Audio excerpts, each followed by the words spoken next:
The Meeples and Miniatures podcast is sponsored by Two Fat Lardies, Geek Nation Tours, and by the generous donations of you, the listener. Thank you to everyone for your continued support. The Meeples and Miniatures podcast, episode 219, Runewars Miniatures Game, with hosts Neil Shuck, Mike Hobbs, and Mike Whittaker.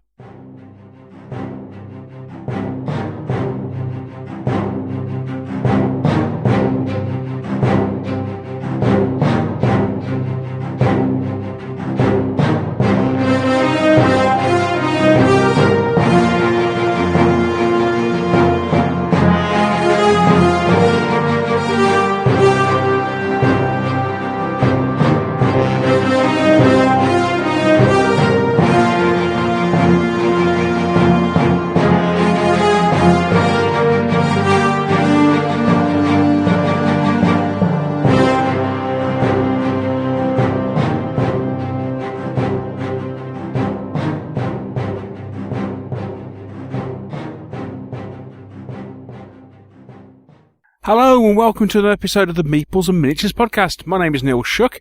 Welcome to the show. I'm joined on today's show by none other than the Welsh wizard himself. It is Mr. Michael Hobbs. Hello, sir. Hello all. Hello, Meeps. How are my little Meeps? How are you doing? I'm okay. How are you? You okay? Oh, can't complain. I was thinking maybe I should go somewhere where I can complain, but yeah, no, I'm doing all right, mate. I'm doing all right. And of course we are joined as well by Troubadour without cake. It is Mr. Michael Whittaker. I'm assuming you're without cake. I wasn't without cake yesterday, but it's all been at. Ah. There was a very, very nice lemon slice from the Smitten Kitchen recipe book kicking around the house yesterday. By God, it was good. We missed that again, Hobbsley. I do notice that you don't ask me whether I got cake. You're not the one with the reputation. Well, you say that, Mike. Okay, well, do you have cake? No, none at all. Okay, right, fine. Okay, so we're all without cake. Yeah. Hey ho, never mind. Right, what do we have in store for you on today's show? Well, we're reviewing something again. Cool. These review shows will never catch on, will they? Some bloke called Whispering Neil used to do loads of them. Yes. So today we are reviewing a relatively new game. You know, it's even something that's come out within the last 6 months, which is quite unusual for us, but there we go. So yes, we will be talking shortly about Runewars, the miniatures game, which is the new fantasy miniatures game from Fantasy Flight Games. So that's what we've got in store for you today. So in-depth review. Myself and Mr. Hobbs have been busy painting. No, Hobbs has been painting. I've just been collecting.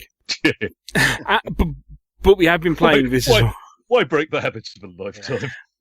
I almost got round to putting undercoat on models, and then ended up watching a review instead. So close. So close, indeed. But there you go. So that's what we've got coming up in store for you. But before we do that, obviously, we need to catch up on what we've been doing for the past week. And so what we'll do, in time-honoured fashion, we will take a break, and when we come back, we'll chat about what we've been up to.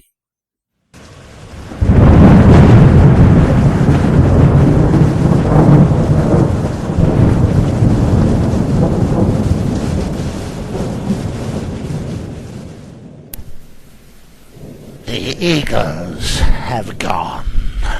Britain lies defenseless in a cruel world.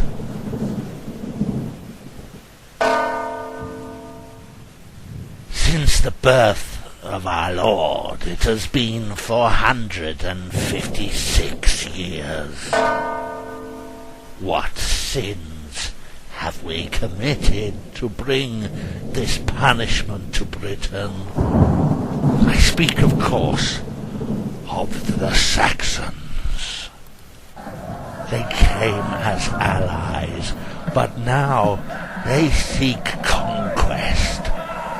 The lands lands of the Britons lie ravaged before them. Blood runs red in our island. We need a leader to stand against them. We need a man to bring together the Britons in common cause. We seek a Dux Britanniarum.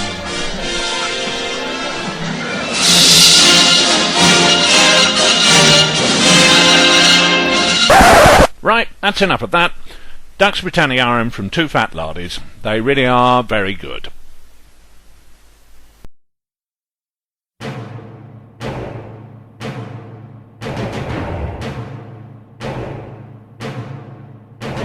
What have we been playing? What have we been buying? We might even have painted something. The Meeples and Miniatures crew reveal all.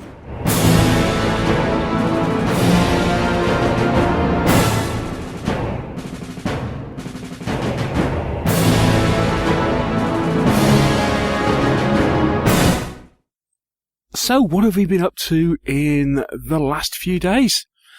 Let's find out, shall we? Mr. Whittaker, what have you been doing? I don't know you were going to ask me. Short turn. That's probably a good reason, yeah. Well, missed out on a sizable chunk of last week due to something which really was flu rather than man flu, as far as we can tell, which was not terribly fun. This week, been doing some more prepping for Posh Lard. Still time to book. July the 23rd in sunny Peterborough. Well, it's sunny at the moment. Anyway, that's Sunday. Doors will open about 9, mostly because I've got a very large I Ain't Been Shotgun game to set up.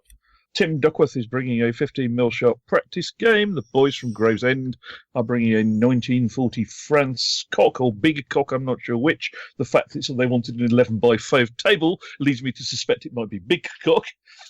And Rich and Nick are bringing something. Ooh. Yes, this is Mr. Clark's usual level of preparedness. I'm sure you're all familiar with it. And we've still got room for a few. You can book online at peterboroughwargamesclub.org.uk, or you can ping me via the blog or on any of the various lardy lists and other things, or via the show. I'm not hard to find, for God's sake. You know where I am.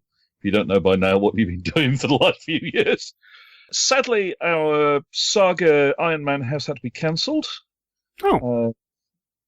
Due to a combination of circumstances, which not important right now. We'll probably try and rearrange it for later in the year.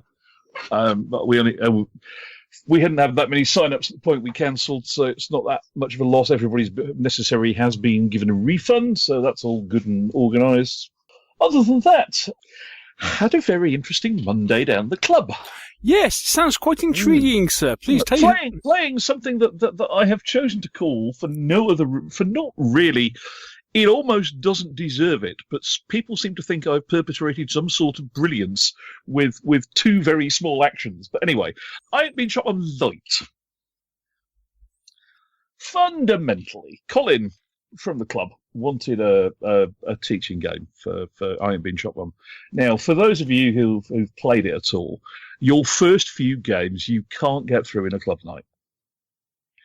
It's just not possible to get through a company aside on a 4x6 in a club night when one or more people are stopping to check with you, how do I do this, etc., etc., etc., etc. Even if your umpire, like me, is reasonably fresh with the rules due to having, for example, run a game at Operation Market London and being regularly running a campaign, it's still with new players who aren't fully aware of what's possible. Running a whole company aside, you're not going to finish in 3 hours on a club night. So I bethought me. One of the reasons for this is that what inevitably happens with all the introductory scenarios is they're almost 2-phase things. You wind up on sort of the front half of a long 6x4, and about halfway through you find that the allies of whoever, the attackers, have dealt with the front set of defenders. What's left of them has fallen back to the back of the table, and you've got a whole second encounter usually starting to develop. So let's do it on a 4x4. Step 1. Then let's cut things down a bit. Let's take instead of three platoons plus supports taking on, say, 2 sections plus supports, let's drop the attackers down to 2 platoons plus possibly slightly more big men than you might otherwise give them, because I feel that the big men concept is fairly integral to I Ain't Been Shot Mum. Yeah. And giving them more big men to mess around with gets that concept in quicker. And then the defenders get whatever. In this case, they got 1 full German infantry section, an MG42, and a Stug 3, and they still did a bloody good job. It means that you've got a force that you can actually, for that kind of force and table size, you've got 2 platoons. So if you've got British, you've got a couple of Piats, a couple of 2-inch mortars, plus you've probably got the company CO. You can rationalise that number 9 platoon is held back in reserve and not involved in this little encounter. And then they can have a couple of Shermans and maybe a couple of off-table artillery. And that's a small enough package that you can teach most of the core mechanics in 2 hours. Yeah. And they'll have been through and they'll have exercised nearly everything.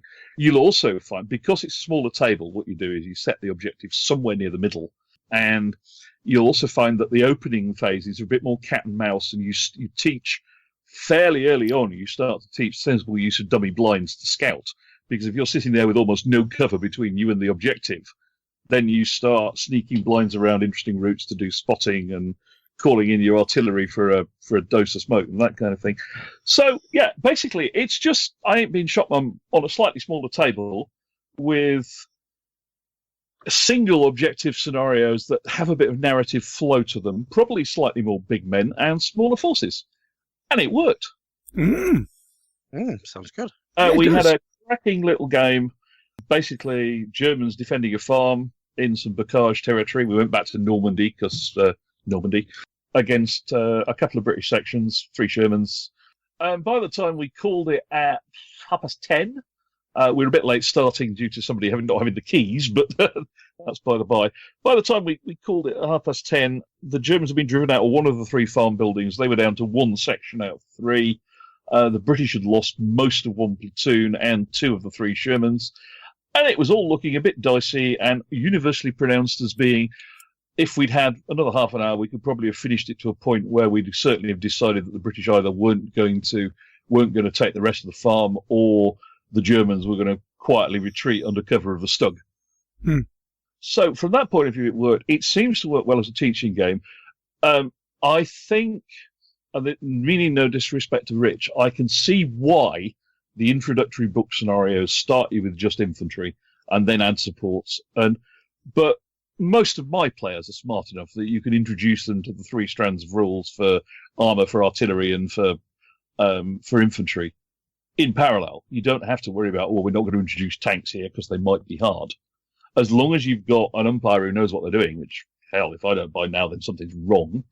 The end result seems to work. So, I will be trying more of that. One of the things I'm toying with is I've just looked again at what's in the Flames of War open fire box set, the new one that came out with V3.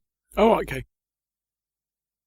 Which that's the one with the Stugs and the airborne, isn't it? That's the one with the V3, which can bleep all the way off. But you've got effectively 2 platoons of Germans, a Pack 40, a paratrooper platoon, 3 Stugs, 6 Shermans, and a couple of Fireflies. Now, from that point of view, I reckon you should be able to run quite a few fun little scenarios around the Operation Market Garden corridor with beleaguered paratroop platoons doing fun things and being rescued by British tanks or not, as the case may be. And I figure that that's actually a box you could use. You could write a set of scenarios with that box and possibly a few little extras that would be a really good introduction to I Ain't Been Shot Mum. So that's what I've been up to. Oh, and for those of you who haven't yet noticed, the Lardy's Summer Special is out, and whether or not you were at Operation Market Larden, myself and Mr. Hobbs, if you want to know what we did, you can find out. Cool. Stealing Thunder. Go on. Terrible, isn't it? But you asked me to go first. Go on then, Hobbs, what are you up to? Well, before I jump into mine, as we were just talking about this summer special, out today, out 2 days ago, depending when you listen to this, from Two Fat Laddies. And talking about what Mike was just talking about, there's a really good article in there by Derek Hodge about, actually called Sharpening Up, I Ain't Been Shopman. He's done a bit of a mashup, and he's has got some rules in there for using command cards from Sharp Practice in I Ain't Been Shopman. Oh, right, cool. It's a really interesting little concept. Oh, it is, isn't it? Yeah, so great for Derek. I have to say that I looked at it and thought that would really make I Ain't Been Shopman Lite interesting. Yeah. I wouldn't use it for the big battalion level game that we're running at Posh Lard because I want to test it out first, but I think it might be something worth trying out. Yeah, so if for no other reason, that's a great reason to actually get the summer special. So, yeah. Right. That and about 121 other pages of awesome. Yeah, we try. And I just want to say I totally failed to get my act together and put my scenario in for that. So, yeah, fail.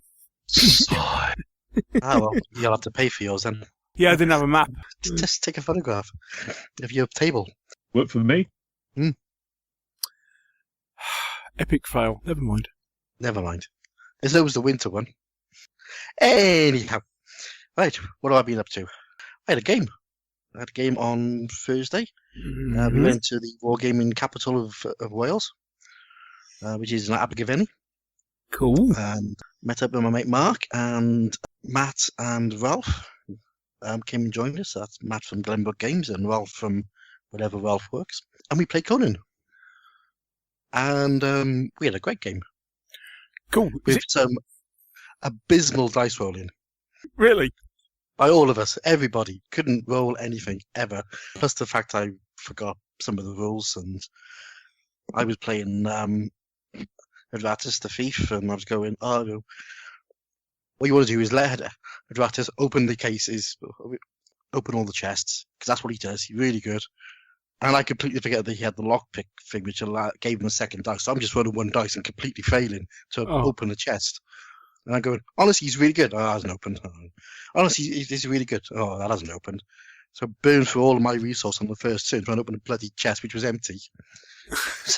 What scenario were you playing? We were playing Hunting the Tigress, which is the one on the two boats. Oh, yes. Yeah, where you have to protect Belit, because she's a small, innocent child who might get killed. Indeed. And whilst at the same time taking out two nasty villains, including the sorcerer, and a load of pirates. Yes. And yeah, we did it. I mean, obviously the sorcerer turned into a big winged demon thing quite early in the game and started flapping around. So we left him to we left Bella to try and take him down whilst me and Conan tried to take out the other villain. And a good time was had by all. Eventually, Conan did it in the dying seconds. We were about the fifth turn. But yeah, a great game. Lousy dice rolls by all of us. None of us could roll anything. Cool. But much laughter was had, which is the main thing. And then we had a natter. Ralph, Matt also bought 40k, and he got Ralph to buy into as well. So Ralph went and bought the box set and some indexes. And Ralph has never actually played any 40k games, so knows nothing at all about the universe. Really? Yeah, so we're trying to explain to him. yeah, which was fun. So yeah, it was a good night. I haven't bought much. I bought a couple of the Forge World indexes because I got my Renegades. Yes. Renegade army lists are in the Forge World book, so I bought that. Mm-hmm. And painting really has just been a bit more Rune Wars and a bit more 40k stuff, which I've had floating around. I've cleared off my 40k to-do pile from 8 years ago. Wow. Yeah. Now I just got to go through the rest of the 40k to-do pile, which is in the Dark Vengeance box. In Dark Vengeance box. Yeah. Yes, which is 7th edition. 7th edition, yes. Yeah, so that's 4 years old? Yeah, about that. Yeah. So I'm middle of doing that. Right. I'm actually really enjoying going back into that little universe of stuff. It's been fun. Cool. And I've got 2 games planned for tomorrow night, possibly 3. What, 40k? Yeah. Oh, right, okay. It's only small games, and they're quick. I mean, at least you bought something. I mean, after last week, I'm sure you were sweating after last week, having not bought anything for a week. I'll be honest, there's nothing of it I really want at the moment. Like I say, I bought those 2 indexes because I wanted the army list, but there's nothing else jumping out. And oddly, I'm not even looking on the Games Workshop site to buy new stuff. I'm sort of thinking, I've got stuff here. I don't want to add to it. Odd. This is obviously the problem in the fact you're obviously outside of Games Workshop's key demographic in the fact of you haven't bought 8th edition and immediately looking to spend a second mortgage on a new army. Yeah. Most strange. Mm. These new Space Marines just aren't doing it for you then, are they? No. No. Not even a little bit. I don't think I've actually looked at the plastics in the 8th edition box. I'm just enjoying being able to play with my old figures again. I'm actually really enjoying rereading the universe and all the fluff around it. So, yeah, it's quite nice. Mm. Maybe I'm growing up, Neil. Okay, come on. Yeah. Is that all that kerfuffle with Mr. Luft, do you suppose? Oh, I don't know. Sure, I don't know. I mean, sometimes I think to myself, the boy makes a lot of sense. And then I give myself a slap and, Yeah. Yeah. Yes, don't be daft. Yes. Yeah. Yes. Sorry, I forgot. I did buy something. What did you buy? I bought a pot of Vallejo Glaze Medium. I forgot something as well. We're both crap. We don't have the age. Okay, But, right, hang on. Right, Mr. Whittaker, what did you forget? I managed to track down by some unbelievably obscure means a can of Plastic Soldier Company British armour spray. Oh, that's which is a bit like trying to find a rare Michael Perry sculpt. Yeah, that's like rocking horse shit. No, I'm sorry. Yeah, that's really rare. You could have asked me. I think I've got a can somewhere. Yeah, but you're going to need Neil. You got lots of. And when are you next proposing to come to visit? Yeah, okay. I don't know. All right, so paint. Yes. So Mr. Whittaker bought paint, glaze medium. Yes, glaze medium. Oh, this has changed my life, Neil. It's good, isn't it? It is really. Oh. Yeah, I am really. I mean, have you actually tried it with a couple of the Vallejo glazes? No, I'm using it with paint. Oh, using it yeah. as a way of thinning down and stopping paint drying up. So I'm painting all this bone armour. It's fantastic. It is incredible, isn't it? It really is incredible. Yeah. Yeah. I mean, for people who haven't used it, it's you use it as a thinner for your acrylics or for glazes. I use it on just a normal acrylic paint. So I do like 50-50, glaze medium to paint. And it just makes the paint translucent and smooth to paint on. And unlike water, it doesn't dilute it, so it still holds its sort of viscous constituents, shall we say. So, it doesn't... When you water down paint with water and you sort of put it on your brush and you put it on the figure, it just spreads everywhere. Mm. This stuff holds it together, but it's just goes translucent. It takes ages to dry. That's the only thing with it. But it means that you can make one batch and paint a whole model or two. It's fantastic. What a stuff. It's my find of the year so far. I've been really impressed with Vallejo mediums. I mean, I think Luffy put me onto using matte medium for something, which was, I think I was watching a YouTube channel and they mentioned about using glaze medium, and I thought, oh, that looks really interesting, and yeah, bought some. It's incredible stuff. Yeah, I picked it up from watching what's his name? Sebaspo's painting blog, or painting channel. He does all of the Blood Rage and Imperial Assault stuff. But he does some gorgeous stuff. Yeah, really, really good. So Neil, you've used it, have you?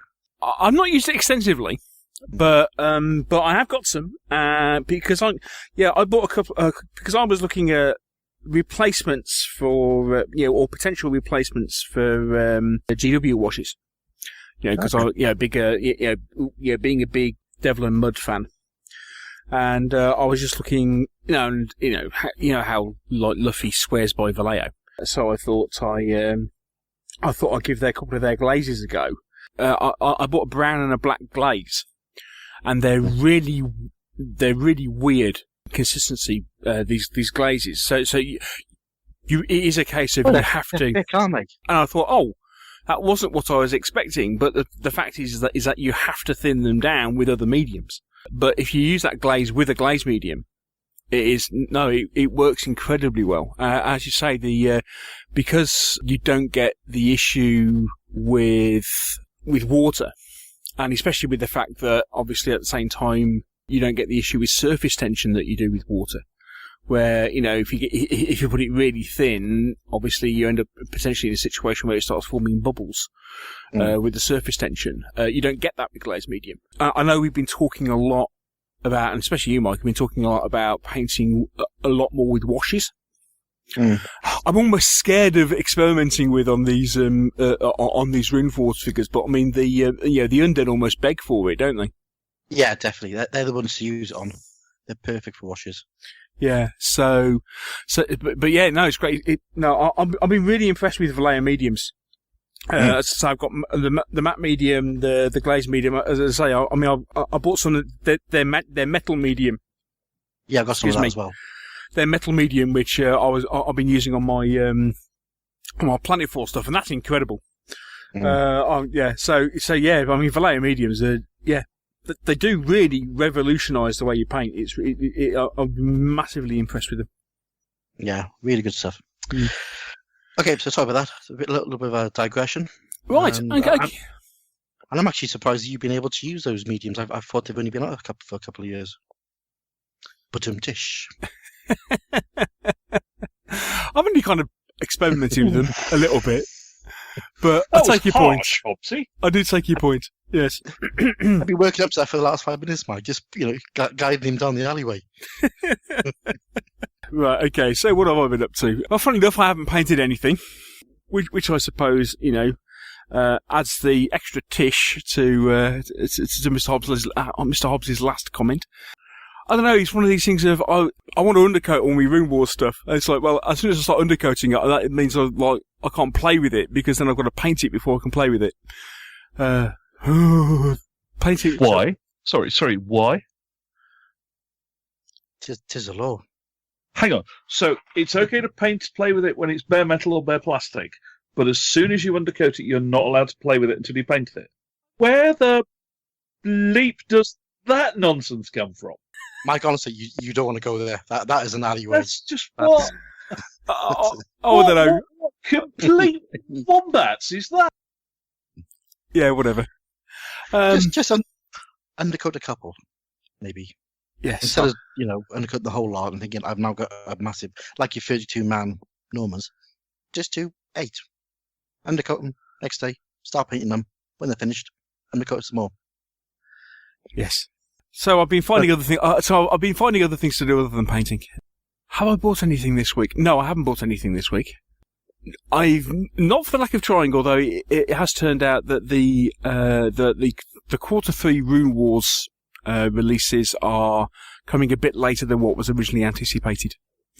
Some people were saying, these things are coming out at the end of June or at the start of July, and no, it's going to be probably August before we see some of the some of the elves and some of the extra units. So I've put everything else on hold, and basically decided as well that I really, really should paint the rest of my Runewars stuff before I buy any more. So I won't be buying any more Runewars stuff for a couple of years. I thought I'd just get that in before anybody else did, But I have played a couple of games this week. With Luffy, we got the second scenario for Dungeon Saga finished. We played that very quickly, and because we did that in double quick time, we then decided to have a game of Conan. There were 3 of us, so we played the first half of a 2-part scenario that only uses 2 play. It's a 2-hero scenario. I can't remember which one it's called. It's the it's the boat one. It's another one of the boat ones. It's you're attempting to take over a ship and then chase an opponent. At which point, part 2 kicks in, and then you have to board it aboard the opponent's ship. But you don't get the chance to rest and recuperate between the 2 halves. But we managed to finish the first half, and yeah, great game. Great game. Was teaching. Dave Hickman has only played it. I think he's only played Conan once, so we were kind of reminding him of how the game played. And I think he was playing. I think he was playing Conan, and great game. And Dave was berating me and generally complaining about dilution theory to anybody who would listen to him on the evening, which was neither of us. Yeah.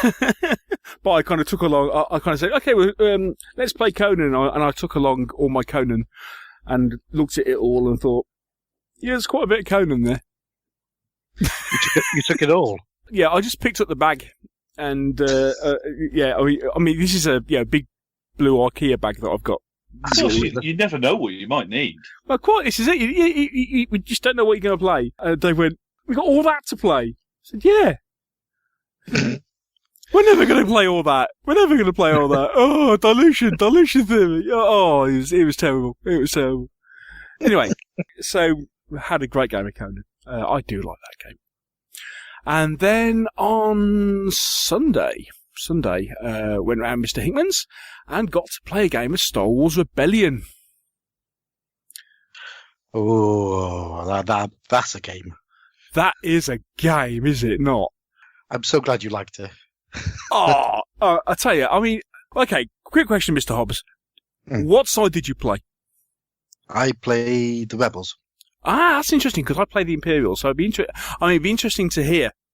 I mean, this is a game I think we desperately need to talk about, but dearie me, it is an awesome game. Absolutely cracking game. I mean, okay, it's not a quick game. I mean, I think, okay, we played the starter scenario, and of course, your first game is always going to take longer anyway. And I think our game took, I think it was about 3.25 hours maybe. But we were just having so much fun. It's such a clever game. It is. Have you got it, Mike? Nope. No. I still have Imperial Assault to get my head round before I start on any other Star Wars games, I think. Take a look at Rebellion, mate. I tell you, it's perfect for 2 players on a Sunday afternoon. It's not a short game. No. But for a game that basically takes the original Star Wars trilogy and bottles it onto a board, it's brilliant. Absolutely.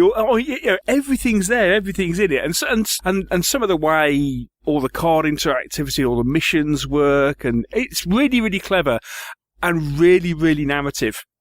And I loved it. I thought it was a brilliant game. Yeah. Did I mention I loved it? Because I was so we got that impression. Yeah. I was so impressed with it.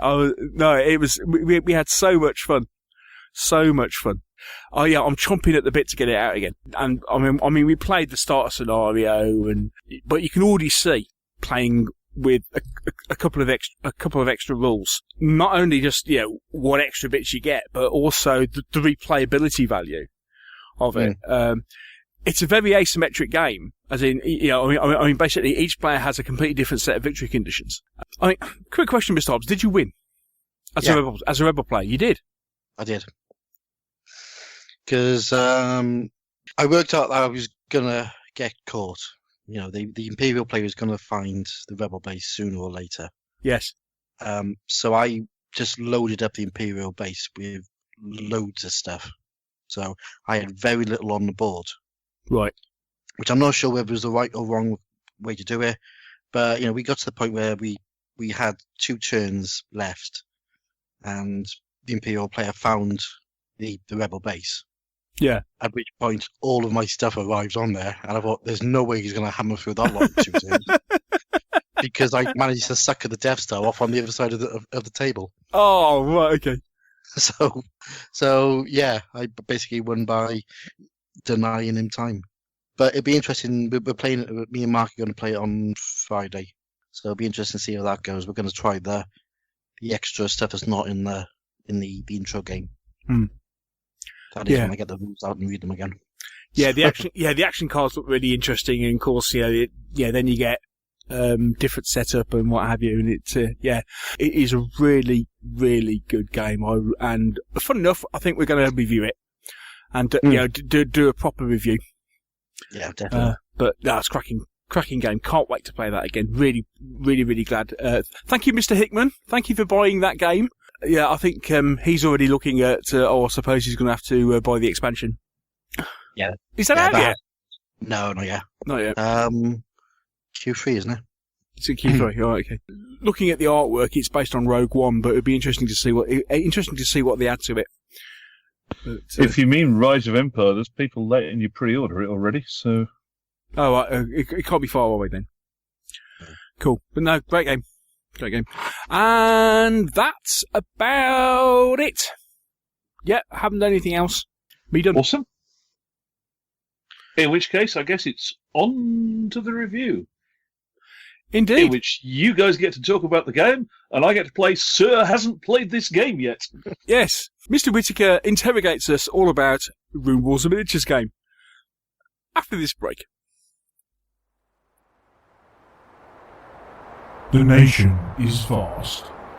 There are battlefields of old, great convention halls, and worlds of fantasy to explore. Who will guide us across this great geek nation? Since 2010, Geek Nation Tours have been providing holidays for groups of like-minded people. Whatever your nature of geek, tabletop gaming, TV, film, comic books, sports or science, Geek Nation Tours caters for you. Visit www.geeknationtours.com for more details and join the great Geek Nation.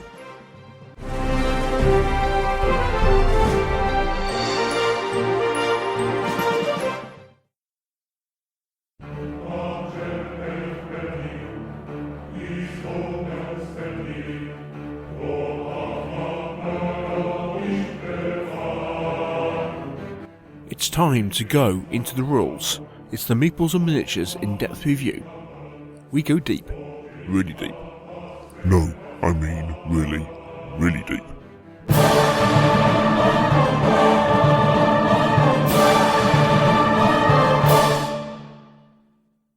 So, we're going to do something we haven't done for, at least a month.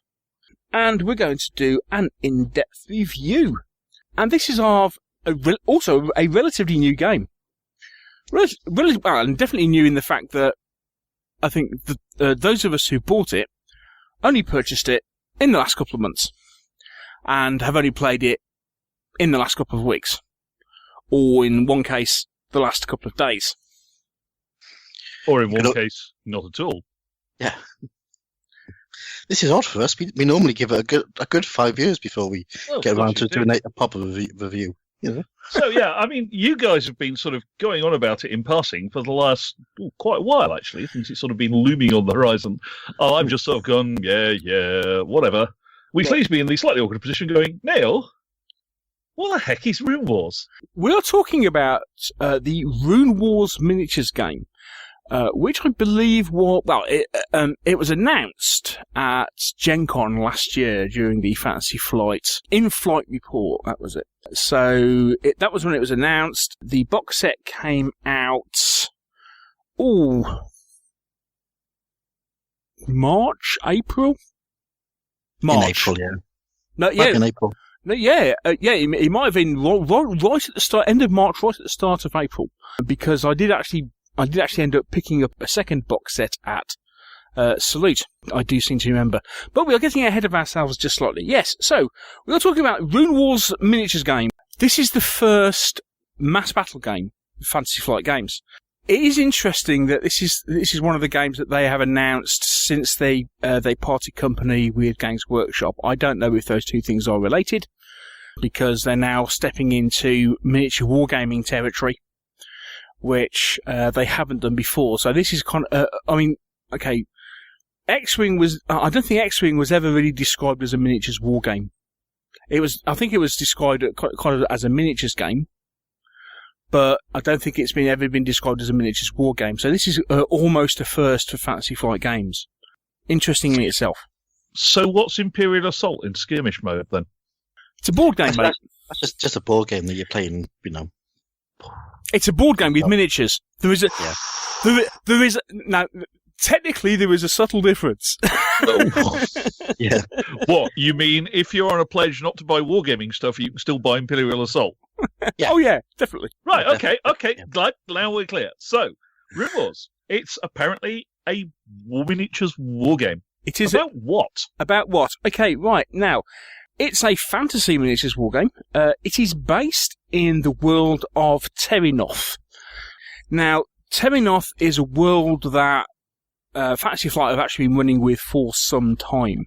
It's actually the same universe that they set. There was a game called Runebound. There was a game called Runewars. Okay, board game. These are board games. Battle Law, the Battle Law 2nd Edition game, was set in Terrinoth world. Battle Law Command, i.e. the computer game version of Battle Law, was set in Terrinoth. Probably the most well-known game of theirs that is set in that universe is in fact Descent. So their Dungeon Bash game, which has had multiple big box expansions, etc., is all set in this world of Terrinoth. Okay, so it's Fantasy Flight's IP fantasy realm. It's their version of Mantica, in other words. Yeah, except it's not called after the company. No. Well, and how do you know the company's not called after the world? It's their fantasy. It is their fantasy IP, Yeah. or the fantasy world in which a lot of their stuff is set. Okay, so the background of the world is basically there has been. You always want to say winter's coming, except wrong world, but it's close. Essentially, what you have is an uprising of what appear to be undead. Okay, so the whole basis of the start of the Runewars Miniatures game is that the undead hordes, which are known as the Wakar faction, are advancing into the realm of men. In this particular instance, represented by the Daquan Lords, or the Daquan Lords, D-A-Q-A-N. Remember, kids, it's not a fantasy world unless you abuse the laws of English spelling. Indeed. Indeed. Yes, it's obviously American because they don't use U's.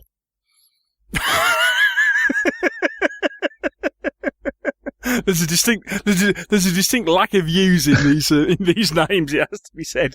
It's got a Q in it. Where's the U? That's what I want to know. Where's the U? Good grief. Anyway, I think on behalf of Americans everywhere, I should point out they do normally put Q's in U's after Q's. oh right, it's just Fantasy Flight. It's just fantasy authors in general. If you can't abuse the English spelling to get a good fantasy name, you're not trying hard enough. Fair enough. So the idea, so that is the basic premise at the start of the game. Obviously, it goes into a lot of it has the game has actually got an awful lot of lore background behind it, which is quite interesting. Is it good fluff? It's pretty decent fluff. It's quite well. I mean, there's a couple of decent stories in the rulebook.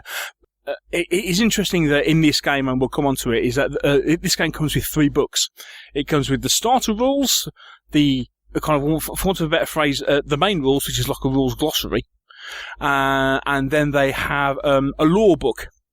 So the lore book is basically all fluff, which goes into and that goes into the first 3 main factions that they're using, which, as I say, are the Daquan Lords, which are the human faction, the Wakir, which are undead, and the Latari, who are, for want of a better phrase, wood elves.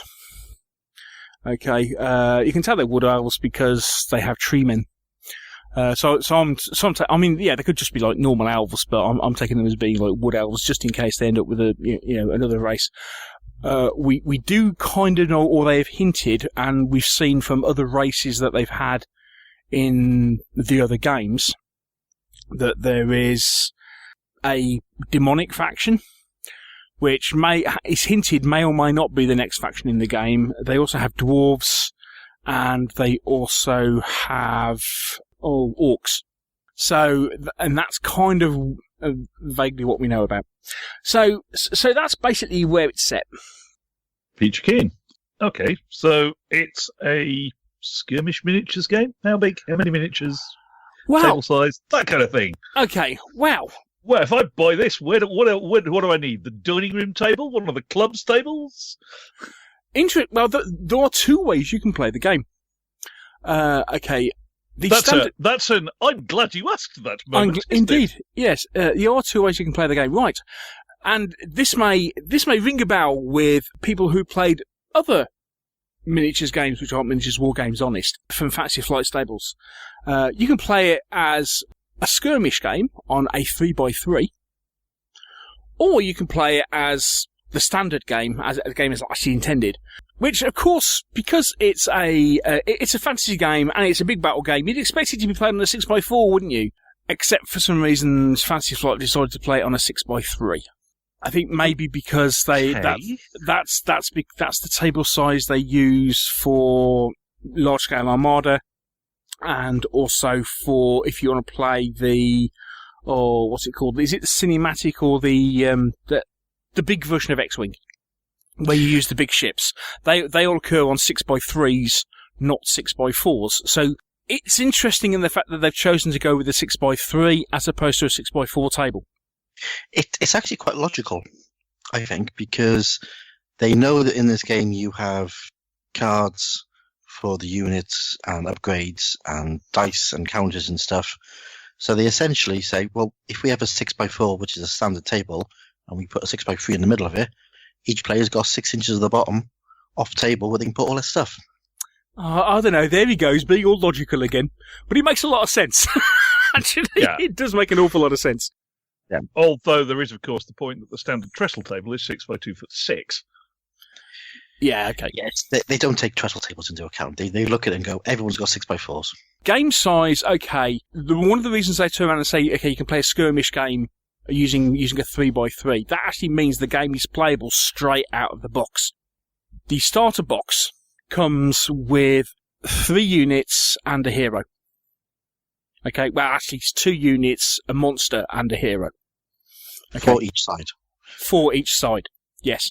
And that actually makes up 100 points quite easily. That's without really including any upgrade cards. That's just like straight out of the box. So and that will play on a 3x3. How many figures in a unit? This is where it gets complicated. Okay. Oh boy. No. It's not particularly complicated. Right. Okay. Going from the figures in the box. Right. Obviously, as in a lot of other fantasy games, the size of your unit is almost as big as you want it to be. It's not an element-based game. It is a case of, okay, you have movement trays. Each movement tray normally fits either 4 infantry, 2 cavalry, or 1 monster or hero. Okay?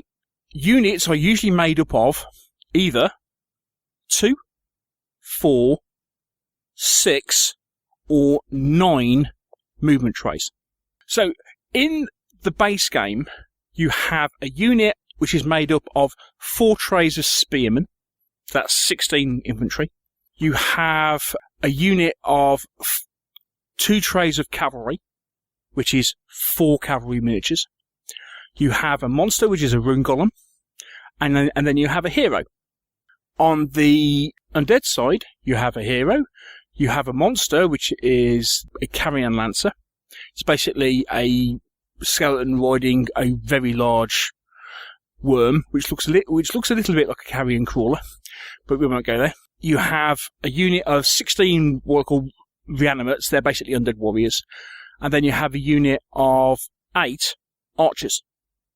Okay, which is, again, 2 movement trays.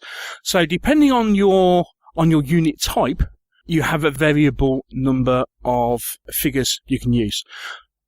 Now, a standard game, which happens on the 6x3 table, which is where it's really designed to play, is what they say it's 200 points. Okay, so what I just described on each side basically works out to be either 100 or about 100 or 95 points ish. Okay, so you can double that for a 200-point game.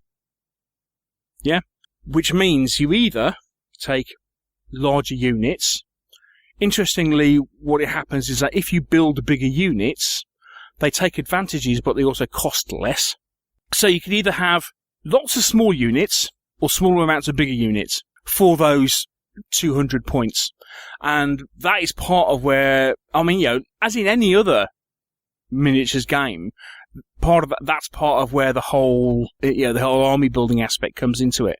Let's just say that you can upgrade bigger units with more stuff than you can smaller units. Yes. So, whilst you can have quite big, heavy, massive 9 base infantry units with loads of upgrades in there, it's a similar thing to Saga. You can go for that and you try and use that big unit as a hammer blow, or you can split it down and have smaller units with less upgrades, which you can then try to use as maybe harassing force. It depends how you want to put your force together. Indeed. Now we can already see from even the limited amount of models that they have released for the game, that 200 points that you have to spend is actually really quite tight. You cannot take everything and fit it in those 200 points. Even when they look at the models that they have currently released, because you can take as Mike has explained, you can take various upgrades for your army, and they now include things like heroes and musicians and that sort of thing, and we'll comment on that in a bit. But you've got all these various upgrades that you can add to each of your forces. Already you're in a position where if you take all the upgrades that you want, you're going to be so far over 200 points it's untrue. So there is a really large army building aspect to the game already, and it's only just come out. This is what you expect with Fantasy Flight, and does of course lead to the interesting question of how badly corrupt is the point system, and are there killer units for less points than there should be? I haven't seen any, to be honest with you. But I haven't gone that deep into the meta, as the cool kids call it. This is something we can discuss later.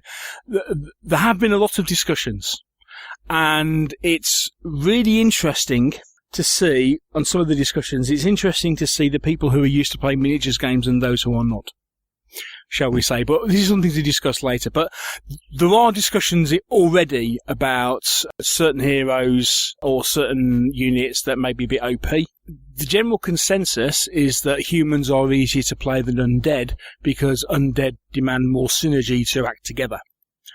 But again, that's more for a discussion later in our review. So that's effectively how you put your factions together. You decide, you have 200 points. You decide in each of your factions how many bases you're going to have in your unit. And on your faction card, it tells you the different formations you can have and how many points that's going to cost. You have to have, when you start the game, full ranks of miniatures. So, for example, you can have two bases, 4 bases, 6 bases, but you can't have 7, for example, because that would mean that you haven't got a complete rank. So that's kind of way it's made up, and your formations are limited depending on your troop type. So, for example, cavalry tend to have their formations that are more long and thin than infantry, which tends to be wider. So a 6x2 for infantry is 3 wide and 2 deep. A 6x2 for cavalry is 2 wide and 3 deep. But all this is laid out on your unit cards for each of your units. Unit cards? Yeah. Each of your units has a unit card attached to it, which gives details of its formation and cost. And then on the other side, it tells you what its special abilities are and what dice it rolls in attack and defense, basically. Which I guess we'll get onto as part of combat in a bit. Indeed. It's Fantasy Flight. It's going to have dedicated nice dice. Oh, wait, it's Fantasy Flight. You're going to have dice that have weird symbols on it that have made their way into the dice app on the phone. I could go and get that and figure out what the dice look like, couldn't I? Hang on. Indeed. It's Fantasy Flight. They have very nice etched dice. The other thing that is different about this game, in the vast majority of games that we've come across where you play with formations. You move using tape measures. You know, whether it's alternate unit activation or whether it's I go, you go.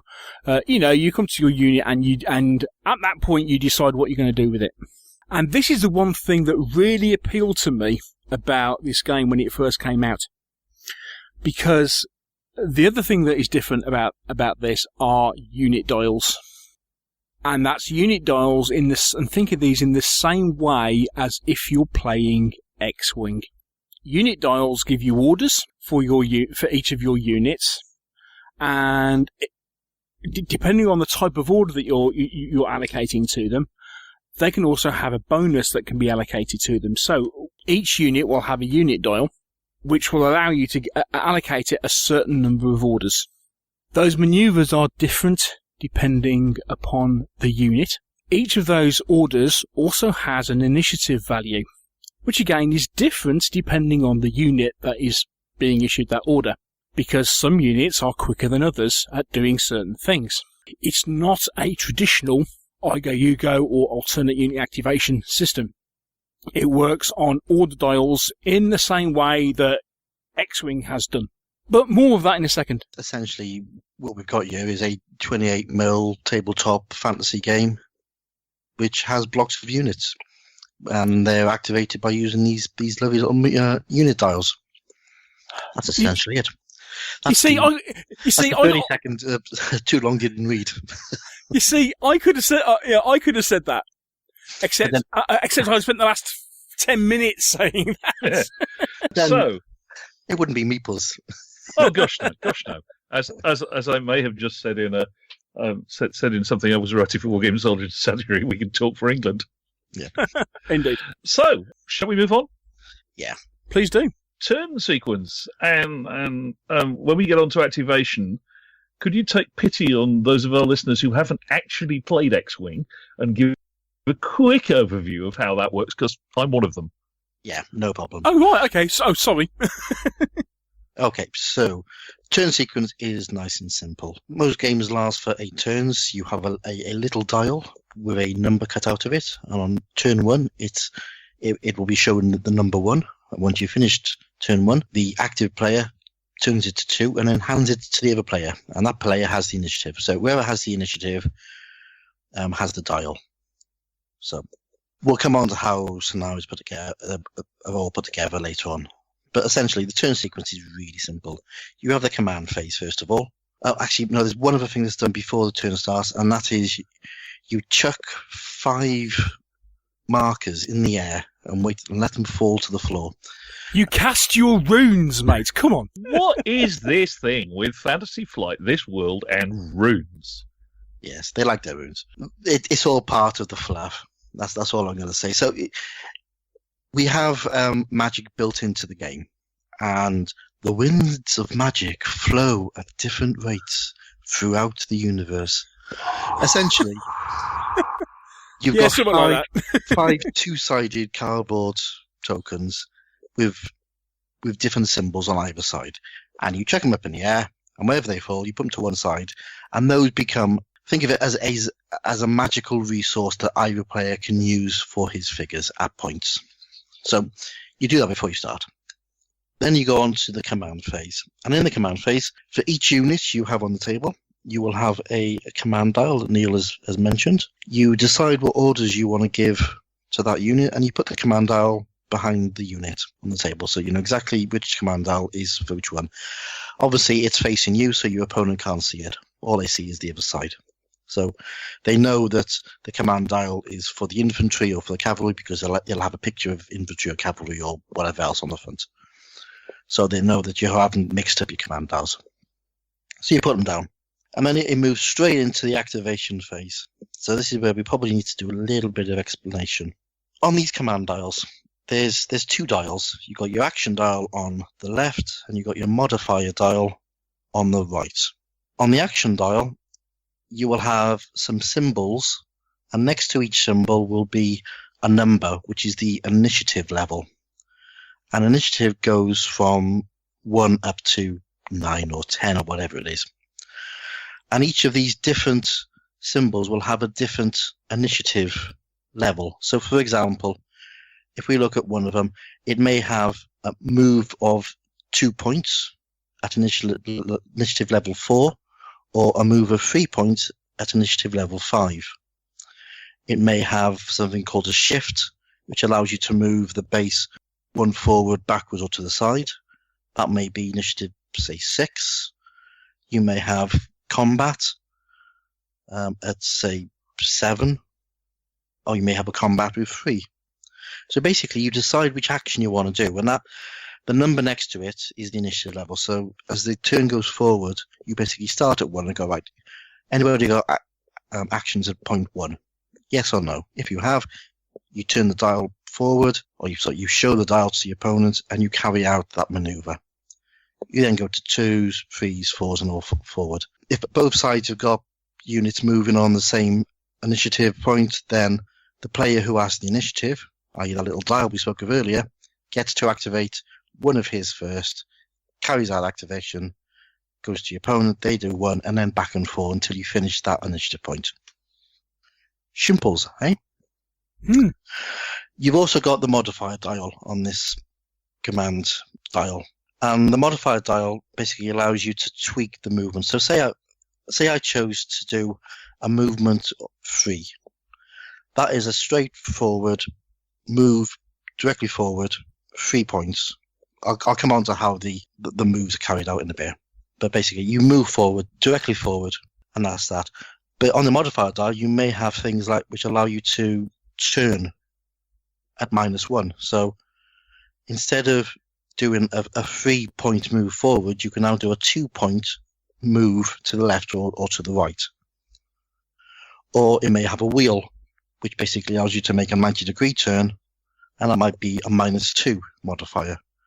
So again, if you've chosen your move forward 3 on initiative point 5, and you're doing a wheel at -2, that means you're only going to do a 1-point wheel, so a 90-degree turn. With me so far? Making sense so far. What you also have is all of these actions and modifiers are color-coded. So it means that you can only use a modifier that's the same color as your action. So, for example, you may have 2 icons for fighting. One might be on initiative point 3, so it's early on in the turn. The other one might be marked in red, which takes place in initiative point 7, which means later on in the turn. But on the modifier, you may have a symbol which is also red, which gives you a guaranteed hit. So you've got to make that choice. Do you just want to do the quick strike before the enemy strikes you on initiative point 3? Or do you want to wait until the end of the turn and do a guaranteed hit if you've survived that long? Exactly. I can see people with a low patience threshold having problems with that. It's quite simple, yeah. I must admit, it's once you look at it, first of all, you think, but it's actually very logical. And the thing is, you have to make these. You put this down right at the beginning of the turn, so you make your orders very early on. Once you've made your orders, you put your counters down. You then go into the activation phase, and essentially, like I said, you start on initiative 1 and you count up. And as you get to units which have that activation point level, they activate. So, the things they can do once they activate. Well, they can move. Movement in this game is uses templates. Now, I've got to say, I really like this because there's no messing around with measures. Yes, the perennial wheels in lab. Yes, that's it. You have templates. So you have templates that go straight forward.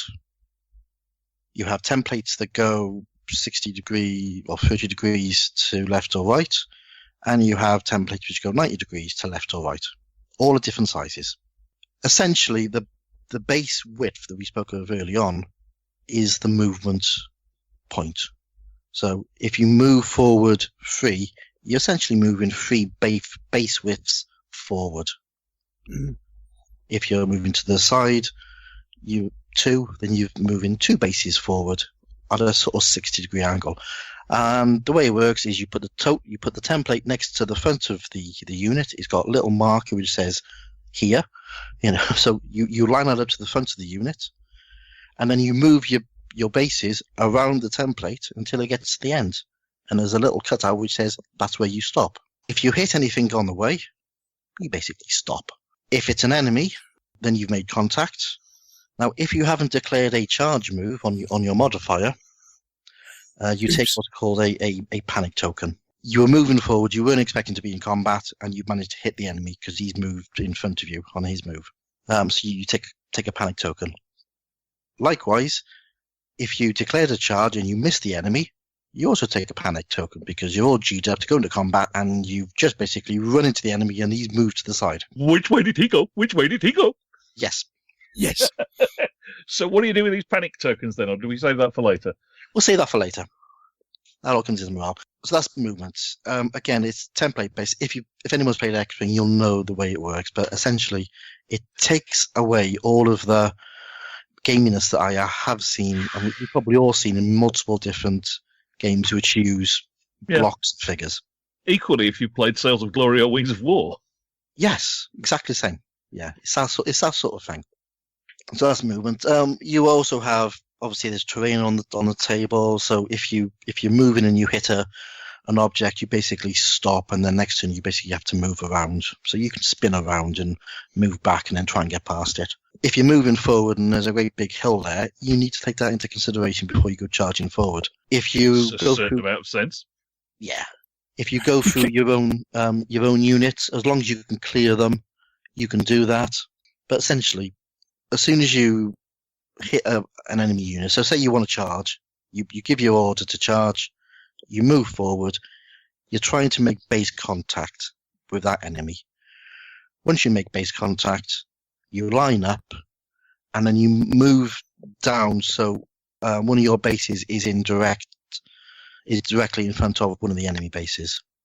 So if you clip a corner, you turn it to whichever way you've got more bases overlapping, which is quite hard to describe on a podcast, but say you've got a two wide unit and you hit the corner of another unit, whichever side the extra unit is on, or the extra base is on, you basically move that way.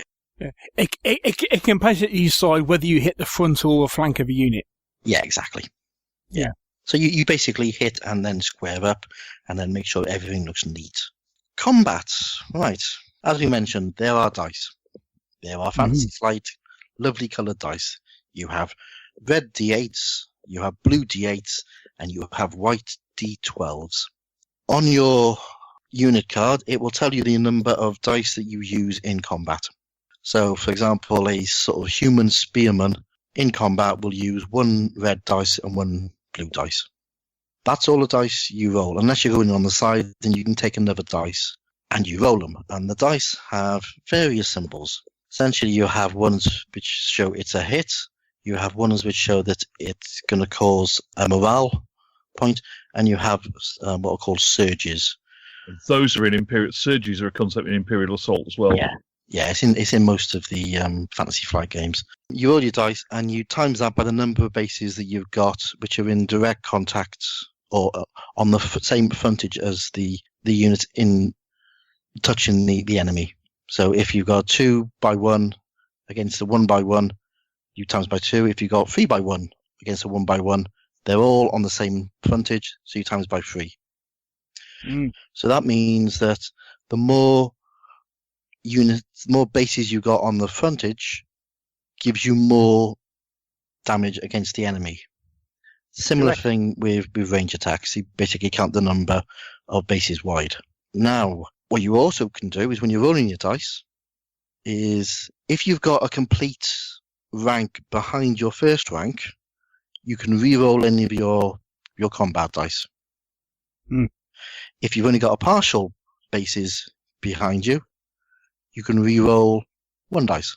And it's up to you to decide which one you want to do. So that's when if you've got a 2x2 unit, you roll your 2 dice. Say I roll 2 hits on the dice. That would equate to 4 hits. I've gone in because I've doubled it because I got 2 units. But say I rolled one dice and got one hit, and the other dice was a blank. Because I've got the unit behind, I could, if I wanted to, re-roll both those dice, or I could just re-roll one of those dice and try and get more hits. So there are benefits to having ranks and depth in this game. Yes. And then you roll your dice. You then look at your opponent. Your opponent will have a defense value, and that is the number of hits it can take to cause a wound, and it'll then have a wound level for each figure. So a standard spearman unit will have a defense of 1 and a wound of 1, which means that every hit will basically cause you to lose 1 figure from that unit. You take figures off from the back of the unit. Once you've taken off 4 figures, you take off the base it was on as well. And that's important because if you charge from the back, then you're not fighting with a 2 frontage, you're only fighting with a 1 frontage. And it also comes into play with things like the undead because they can respawn, but they can only respawn if they've got a base there. So that's basically that's combat. You go in, you make your attack. The opponent only attacks back if they've given themselves the order to attack. Ooch. There's no morale for bouncing back. Once you're in combat, you're locked in combat until one of you moves away, which you can do. You can give yourself an order to move away, and you can you do other things as well. Morale. Now we mentioned this earlier. Now this again is quite funky. So those panic tokens that we had earlier. So say I went to move forward and I got a panic token because I didn't get a charge. Well, that panic token stays on until it's used. Also in combat you get panic tokens. So you build up these panic tokens, and then the opponent after a combat can decide to use a unit's panic tokens. You don't have to use them. You can just use them. And what you do, each panic token that you use, you draw 1 card from a morale deck. So, say I was fighting Neil's troops, and at the end of the combat, he has, say, 3 panic tokens on his unit. I can go, right, I'm going to use those 3, and I draw 3 cards from the morale deck, and I turn them over, and I choose 1. These morale tokens, these morale cards will have a bit of text on them saying what happens, and it'll also have a cost. And that cost is what you need to have spent. So, say I've used the 3 tokens, I've drawn over 3 cards, I might have 1 which is a strength 1, 1 which might be a strength 3, and the other one might be, say, strength 2. So I choose out of those 3 which one of those effects I want to put onto Neil's unit. So, again, say I only used two panic tokens. I drew over 2 cards. I had 1 with a strength 2 and 1 with a strength 3. I can't use a strength 3 because I've only used 2 cards. So I've only used 2 panic tokens. So I have to use the strength 2. And the cards basically tell you what they do, and they can be all sorts of wonderful and wicked things. Mm. And you apply that effect on the unit, and off you go. Hang on, I'm missing something. You apply it to Neil's. Yeah. Did I miss so? Because I've used Neil's panic tokens. Oh, you used Neil's panic. Oh, yeah, Yes. I missed that bit at the beginning. Yes. Yeah. Yes, the attacker uses the defender's panic tokens against them. They're a bit like fatigue tokens in Saga in some ways. Very similar. Yeah, very similar. Yeah.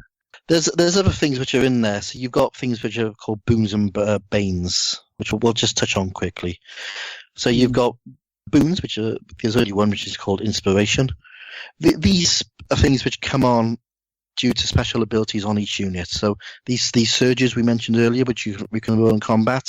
You might have a unit that sort of says if you have 2 surges, you take 1 inspiration. An inspiration can be used to remove one bane from that unit. So it's a good thing that takes away one of the nasty things, and that'll just live with the unit until it's actually spent. The banes, you've got things like blight.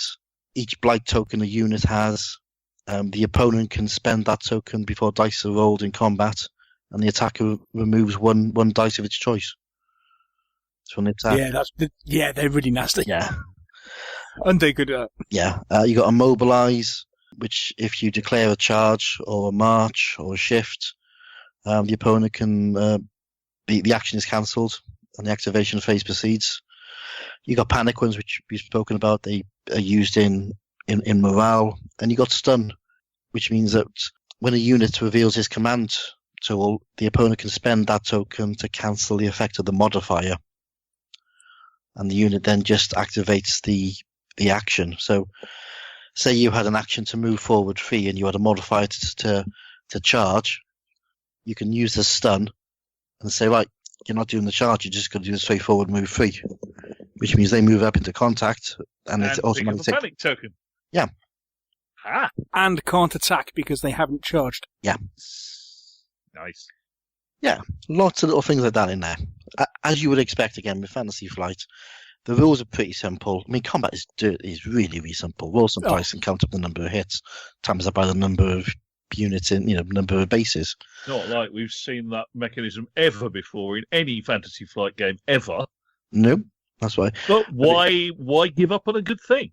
Yeah, but it's things like the abilities that each unit card gives you. How you can use things like surges to give you extra abilities. You can use symbols from the command dial to basically activate some abilities. Some of those magic tokens that you threw up in the air earlier, they can affect things like movement. So you've got the big rune golem, which is a human sort of ally. Which is I missed a question. I missed a question on that. You throw those once per game, not once per turn. Once per turn. Oh, once per turn. Oh, yes. So the wind of the runes can change. Changes throughout the game. Ooh. Yeah, that comes into the end phase, which we haven't quite got to yet. All right. Well, far be it from me to interrupt. Well, actually, yes, I do interrupt you, but never mind. Yes. Get on with it. That's okay. It's layers upon layers, shall we say. Once everything's activated, you then go on to the end phase, and at the end phase, you cast the runes into the air again and see what they are for the next turn. Move the turn counter forward and give it to your opponent, and he has or she has the initiative for the next turn. And that's essentially the game.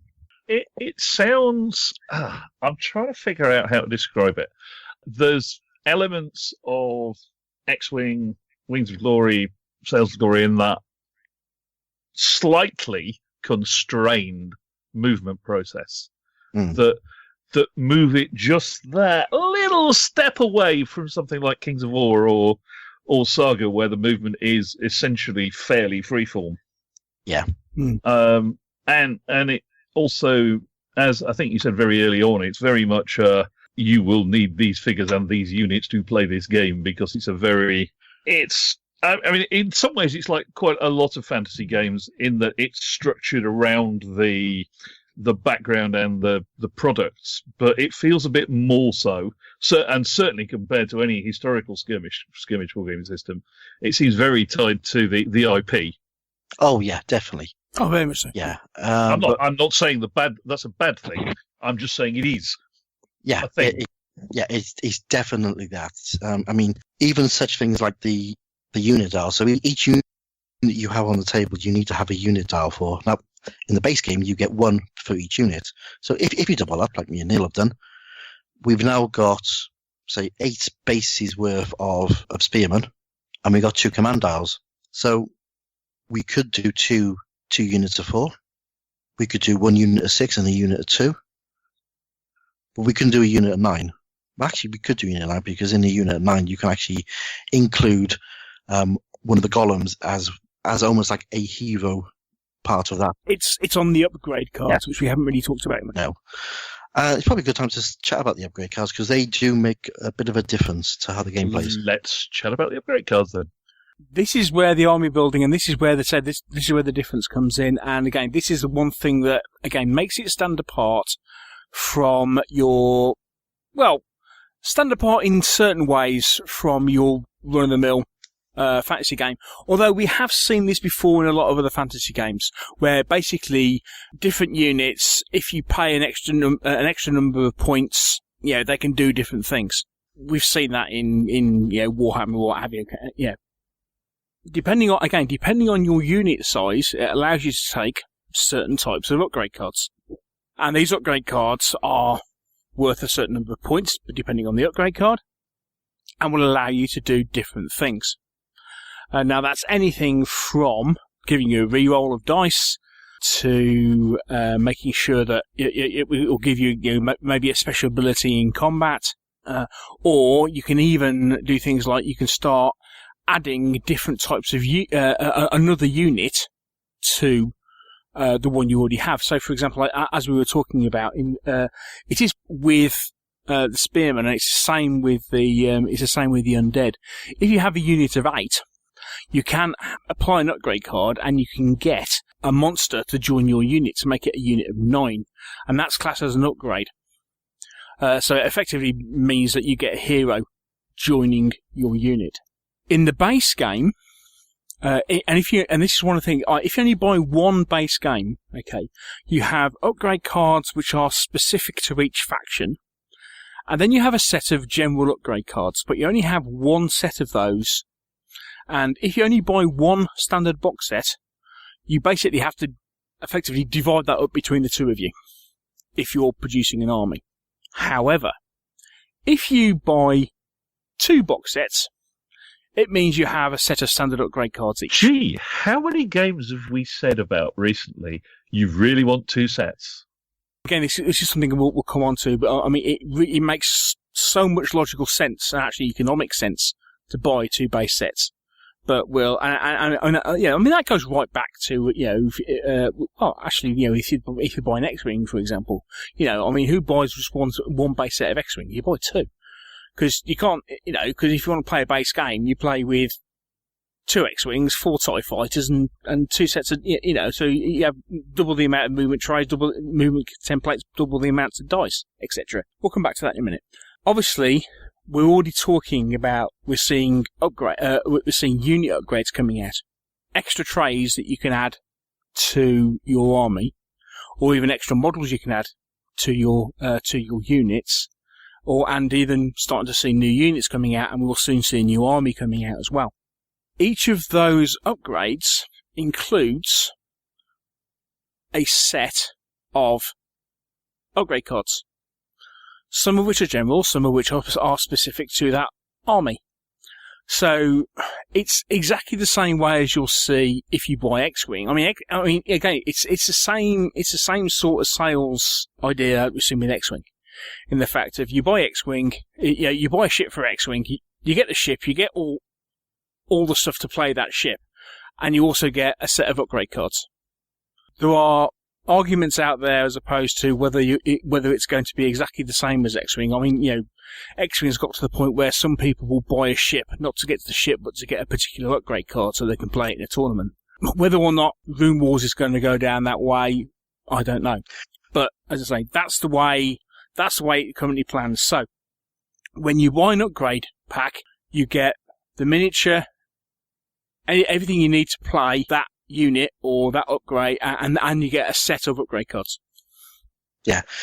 What I've heard, because I was looking around it, and I don't like the model in X-Wing where people are buying ships just to get that one card.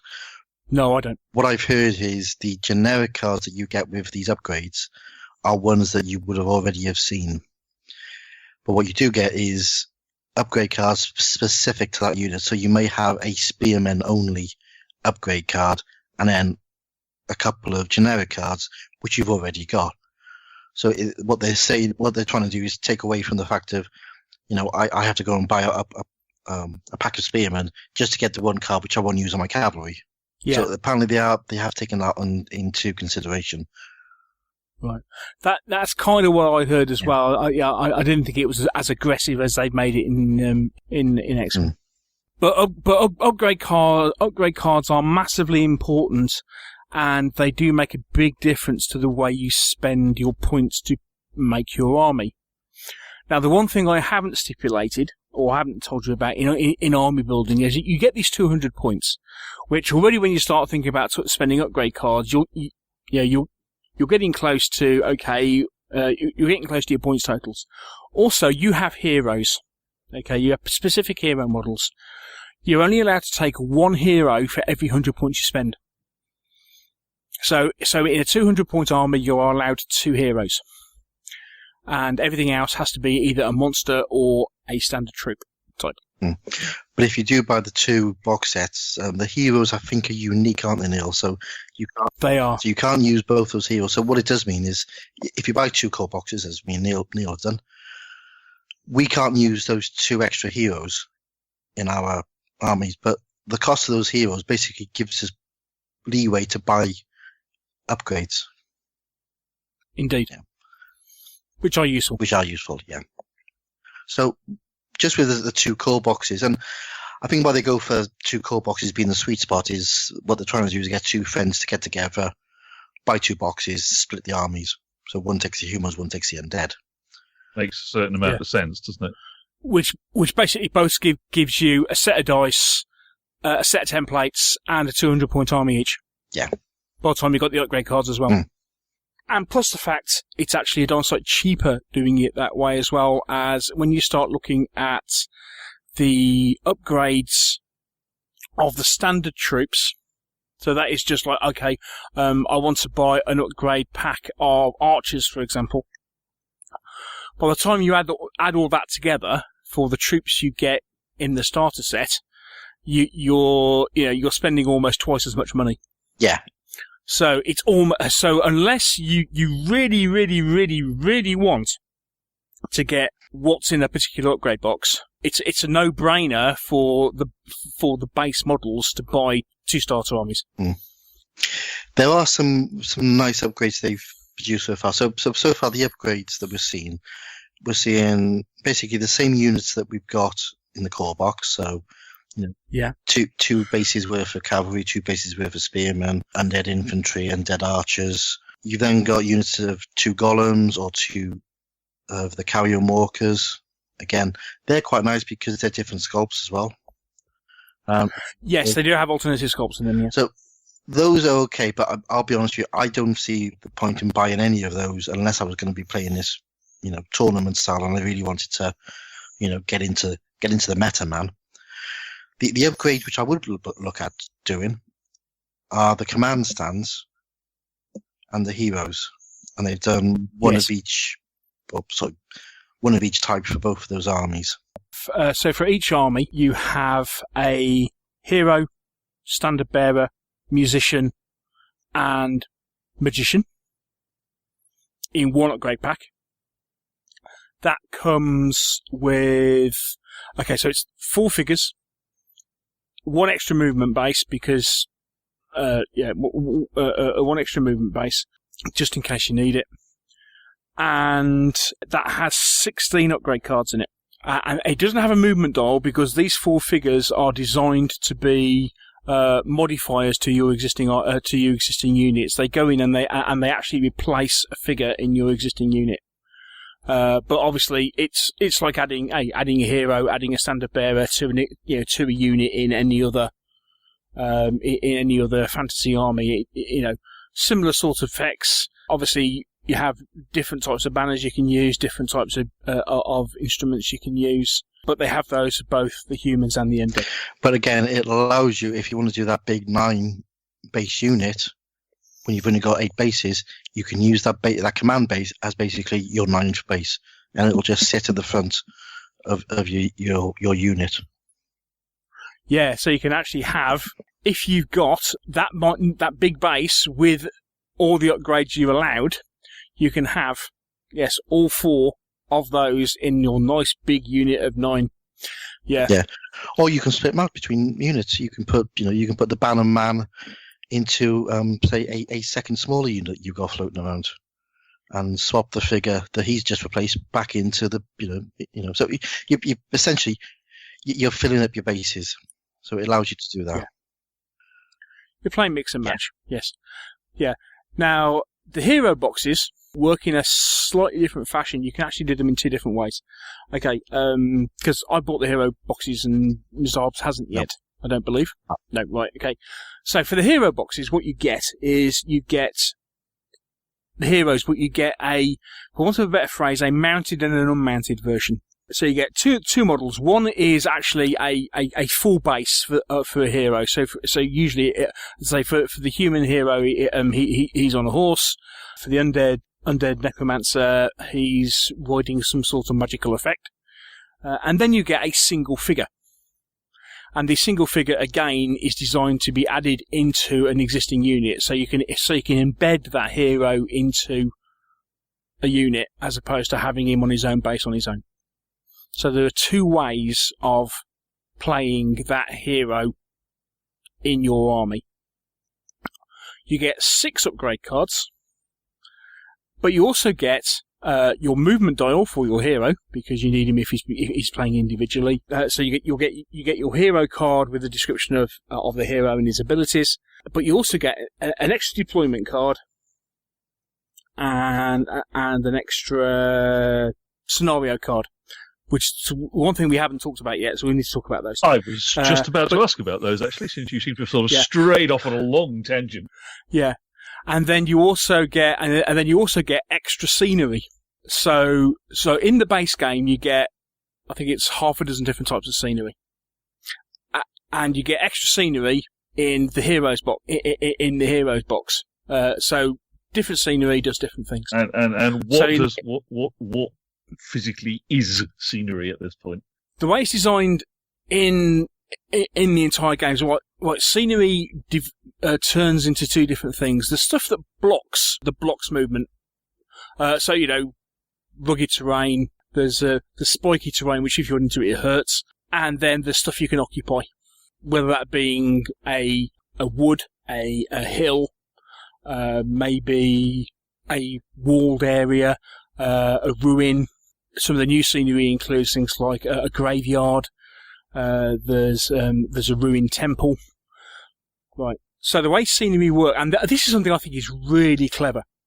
If you contact scenery, now this is all 2D printed scenery, double-sided. Okay. But that's the way it's in the game. They provide all these beautifully printed, full colour 2D double-sided. Yeah, because it's Fantasy Flight, they're really good at all this stuff.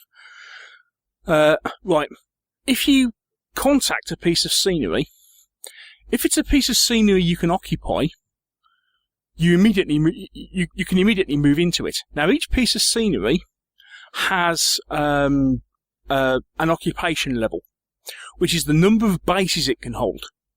Okay? Now, that may be 2, 4, 6, 9. Oh, ring any bells? So, depending on the size of scenery, that's how big a formation it can hold. As soon as you contact that scenery, you move into the scenery. Okay, so you then occupy that piece of scenery. It also means that your unit frontage then becomes the edge of that scenery. Therefore, you can be attacked by another unit simply moving into contact with that piece of scenery. As soon as they move into contact with that scenery, they are automatically deemed to be in contact and fighting you. Which I think is a really clever way of dealing with area scenery. You're either in it or you're not, and if someone contacts a scenery, they are in contact with you. Yeah, it is really clever, and also the way you leave terrain is quite nice as well. Go on, Mike. Because essentially, you give yourself an order. Say you give yourself an order to say shift. You basically take your unit out of the terrain and you place it with any one of your edges touching any part of that terrain. If you do a move directly forward, then you take your unit out of the terrain and place it with the back edge touching any part of that terrain. And then next turn you move forward. So it's really, really simple. And even though it's 2D, you can swap it out and put some trees on it, and suddenly it's a wood. Or you build your own. Oh yeah. It's very cleverly done. I do like the terrain rules. How terrain is placed comes into scenarios, which again is quite clever. I'll give them that due. They're good at this stuff. So. This has echoes of battle lore, hasn't it, Mr. Hobbs? A little bit, but not as much. You deal 3 out, and then you choose one of those 3. The deployment card will tell you where you're going to set up, either side, red or blue, and it'll have a series of icons on which tell you the number of terrain types, and there's 2 types of terrain. There's, as you say, there's dangerous terrain and there's other terrain. Once you've marked out the deployment areas, you then take your scenery cards, and say it says you have 3 area terrain on there. You basically deal out 3 terrain cards, and that'll say, like, one's a wood, one's going to be a hill, one's going to be something else. And they go onto the table, and there's rules on where they go depending in the scenario setup. But essentially, that goes on.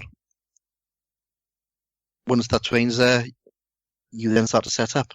You decide who's going to be red and blue, and off you go, as they say. You're forgetting the objective cards. Oh, I always forget objective cards. I thought I'd leave that for you. As well as your deployment cards, you also have a set of objective cards. So yet again, there are multiples of these. You shuffle them and you deal 3. Right. So at the start, you have the choice of choosing either the objective or the deployment. Whoever chose the deployment, the other player chooses what the objective of the game is. So you choose the objective, and that will obviously and that basically tells you, okay, what type of game are you playing? And therefore, it means it will tell you whether you get bonus victory points for, you know, what you're attempting to do. It will normally say, right, okay, one player is the attacker, one player is the defender. The attacker is attempting to do this, and the defender is attempting to stop him. And this is what victory points you'll get for doing various different things. So basically, you get a number of different deployments you can use, and also a number of different objectives to play that game with. And as you buy expansions, you get more objectives to more different deployments. Beautifully put. That's actually rather cool. I tend to have a bit of a thing, certainly with the more historical rule sets, that the scenarios always feel to me a bit artificial. Particularly of the Flames of War. Well, we'll plonk an objective marker randomly there, and you have to take this small patch of grass in the middle of the field because that's where your opponent put the objective marker. But it seems to me this is a little less, I venture to say, unpleasant. It's nothing we haven't seen before in other games. It's just a different way of doing it. It sounds rather cool. I mean, yes, we've seen, cards with choose your objective on them in several other games. Yes, we've seen that. Yes, we've seen different ways of doing deployments. But it's again, it's just taken those things, put it in a slightly different way of doing it, and off you go. That side of things isn't particularly, that isn't innovative. If I could say it, that isn't an innovation. That's just taking what we've seen before and putting it into that game. But it works really well. Yeah, it's very clever. I mean, you can tell this game is being pushed towards tournament play. Oh, very much so. So the way that the armies are put together. That was stunningly obvious from the game you described, yeah. Yeah. You can play a game in about an hour and a half. I would imagine you probably play a 200-point game in a similar time. You've only got a set number of turns, you've got objectives you've got to fulfill. But this whole setup allows for tournament play quite nicely. Yes. And I can see it. And, considering Final Fantasy's history with organised play, yeah, it's going to be out there. It is going to be out there in the non-too-distant future. Indeed. Now, the one thing we haven't mentioned in all this, which I suppose we should mention, is the fact that obviously this is a miniatures game. So, what are the miniatures like? Oh, they're lovely. I was going to ask that, yes. Now you come to mention. They are actually really, really nice. They're multi-part. They're not on sprues, so you basically get a bag of bits. Well, time out. They're plastic. Yeah. They're plastic. Well, it's a sort of plasticky stuff, isn't it? It doesn't, but you can't use plastic glue on it because it's the wrong type of plastic. It's not that type of plastic. No, it's the type of plastic you have to use super glue to stick it together because plastic glue, it don't melt. And how do you know this, Mr. Hobbs? Is this the voice of bitter experience talking? Because I used plastic glue and they all fell apart. Yeah. But to be fair, when the game first came out, and a lot of people have gone down to Advisium in the UK, for like a presentation day, and I saw an awful lot of YouTube videos talking about, they're plastic miniatures and you can glue them together with plastic glue. So to be fair, a lot of people, when the game first came out, when they presented the game, said you can glue them with plastic glue. However, if you read the rule book, the rule book physically states, don't use plastic glue, use super glue. So somebody somewhere screwed up. Yeah. I mean, to be honest with you, you can use plastic glue because when it hardens up, it just basically fills the void. It just doesn't stick them together. It just makes them a bit tighter. They go together really nice. I haven't seen any sort of notable flash. Each figure is probably in 3 parts. That's one thing I found really amazing is the fact that actually, considering they are, they've obviously been cut off a sprue at some point, or you'd have thought so. But there's almost no flash. No, they're very nice. Yeah, they're big, chunky things. The monsters are awesome. Really lovely. I mean, the Golem and the Carrion Walk are great. The heroes are good. What I like about the heroes is you get, as Neil said, you get a square base, but you get then a little piece that sits on top of the square base, into which your foot hero fits into. So it makes its own scenic base. It's brilliant. Yeah, they're lovely. They go together quite quickly. I think it took me about 2 hours to put them all together. That's 48 figures. They take paint really well. I've painted up most of mine now. So standard primer, slap some paint on them. Where you go. Curse you, Mr. Hobbs. You painted yours already. I've not got there yet. The undead archers are interesting. Yes. They're a little bit fiddly because they have cast them so the bow and the two arms are one bit, and you've got to basically stick them onto the torso. Yeah, there are some of the Wargames Factory Saxons have that feature as well. They're all right, provided you can get them lined up right. Yeah, I mean they go together pretty well. I didn't really have much problem with the archers. Maybe I've got nimble fingers. What, I suppose these big thick sausage fingers I own? Yeah, I know. Wait, what are you trying to say, Hobbs? Don't want to say a word. But yeah, they paint up a treat. They look really good. They're quite chunky. 32 mil. 28 mil heroic. Yeah, very much so. Standard stuff. Yeah. The interesting thing already is that, so they've already announced a third faction. They've also announced, and it should be coming out actually at the end of this month, the first of the expansion, first new units for the miniatures from the base box. So we've had like a hero, we've had a new hero, we've had the command box for the factions in the main box, but we haven't had any new units, except there are 2 new units coming out. If you've been listening to what we said as far as the factions are concerned, you will notice that the humans haven't got a missile faction and the undead don't have any cavalry. Well, that's been fixed because the humans are getting a crossbow unit and the undead are getting some undead knights. Sounds fun. Yes, but of course you've only got 200 points to play with. So it's just going to be extra variety, and obviously this is where for people of a certain persuasion, it'll all come down to the meta, as opposed to other people it'll turn around and go, I fancy some undead knights in my army. I think I'll choose that unit. Which does lead to an interesting question: will it scale up? I think so. I don't see why not. I really don't see why not. I mean, if you wanted to play something that looked more like the Battle of the Pelennor Fields, or could you? Yeah, I think so. Is there anything in the mechanics that would completely break your brain? No, not at all. It will just take extra time to do your orders and move your miniatures. I guess what we're asking is from those who've got experience with X-Wing, if you play a really freaking massive X-Wing battle, does the system break? I don't think it would have. I think you could quite nicely split it up by giving people commands. Say, those are your 4 units, you're over on the flanker and, go and carry out these objectives. Anybody moving on initiative 1 move now? Yes, exactly. Because you've always got that, because both sides move. It's not like just my initiative 1. It's everybody's initiative 1 goes, and initiative 2 and 3 and 4, So, yeah, it worked quite nicely. Yeah, so as far as that is concerned, I don't see the problem. It does mean that, say, for 200 points, you're going to end up with a lot of choices on what you pick. So it will be interesting. I mean, would I consider playing this as a tournament game? I'd be tempted just to give it a go. Although I would much prefer, I think, just playing it as a friendly game. The other thing we haven't really talked about, well, we kind of brushed on the surface, is the fact that the way the game is presented, basically, you have 3 books. I talked about this. You have you have the read this first book. I think it's called How to Play, isn't it, Mike? Learn to play. Yes, there's the Learn to Play book, which basically turns around and says, okay, read to this page. Okay, at this point, you have all the basic rules. Now play a game. And then it says, right, now you've played a game, here's all the extra bits.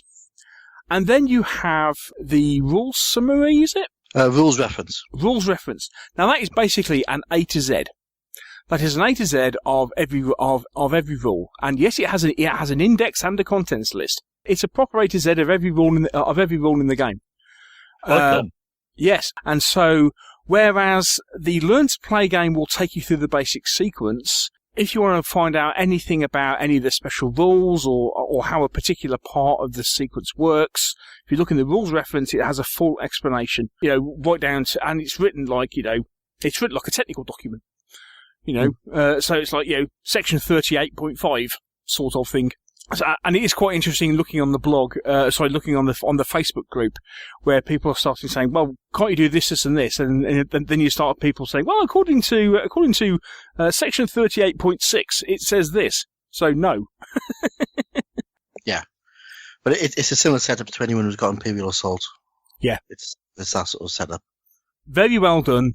So it really is pick up and play it. Put your figures together, play it straight out of the box, and it is a full playable game. Okay, it's what they call skirmish mode, so you're playing a 3x3, but with one box straight up, it's full and completely playable straight out of the box. You're asking game size. Effectively, if you look at 200 points, you're looking somewhere between 6 to 8 units. Yeah. Yeah. What did you feel about the command dials? Did they get in the way? This is something that a lot of people had said, well, hang on a second, that's a bit of an eyesore. And I personally think they do get in the way. However, the other option of playing them is that rather than placing them behind your unit, you place them on your unit's card. Yeah. At the edge of the table. That's what I was doing. Because they say put them on the board, and if you put them on the board, yes, they're a blooming eyesore. They have to be big enough so they're easy to manipulate and easy to read. But being that big, if you came across a middle of the game during the order, well, anything other than the orders phase when they're off the table, they get in the way. But if you have that 6 inches on the edge of each of your table where you have your unit cards, put them on your unit card, it works much better. Okay, so that seems to pretty much sum up the nitty-gritty, I think. So, I think I already touched on it a bit, but what makes it different? And do you like it? I think the movement dials, the command dials, are a work of genius. Yeah, they are a bit chunky, but there's ways, just put them by the side of the board and just put a number on the unit so you know which one's which. Mm. But I really like the fact you're giving orders before the turn starts, and you don't know the activation sequence, because the activation sequence is changing all the way through. So you don't know if that thing that you're lined up to charge is going to be there when you charge. Well, half the thing is knowing something about what your opponent is capable of doing. Because otherwise you're kind of going, okay, so it's like, is he or isn't he? And especially with the fact that you can only be in combat if you order it. It boils down to, if I charge, am I going to get my charge in first? And if I do, and in that case, then do I choose to try and receive a charge as opposed to make it? Yeah. And you have to make that at the start of the turn. And also, if I charge, am I at risk of losing my charge? Yeah, exactly. It's very nuanced, and it's really subtle because all of the command dials are different for each unit. They're different. So you really have to know your enemy. You have to have some fairly good spatial awareness because you're not really sure how things move. That's the thing I found is trying to get one of the units into contact was really difficult because I just couldn't work out how much a two move was to the right. I completely missed it and completely missed the enemy and marked it the same. He charged forward, completely missed, and ended up going straight for the middle of the table when there was nothing there. And then I had to turn around and run around again. Mind you, you are talking to someone who about once per game of Sales of Glory turns the wrong way. So, but it is that thing, and it's also a bit of a game of bluff and double bluff. In a couple of games we played, the amount of times where myself and Josh, with a couple of units, were both expecting to be charged by the other, and so both actually set up to receive the charge. And ended up having, and then it was like, okay, and neither of us, and both of us are standing there waiting for the other person to charge, because both of us chickened out from charging first. Oh, right, okay, and we'll do nothing. Yeah. It does mimic that sort of command chaos. It does. Really well. it sounds like it does. It does. Yeah, and of course the great thing of, if you've got somebody who is particularly speedy and you want to charge them, you could very well end up trying to charge somebody who has moved out the way because they are quicker than you.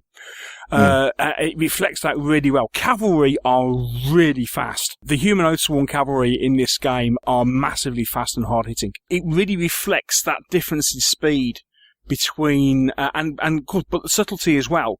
Whereas, undead are simply slower than humans because they have higher initiative. They're not slower in speed-wise, they just don't act quite as quickly.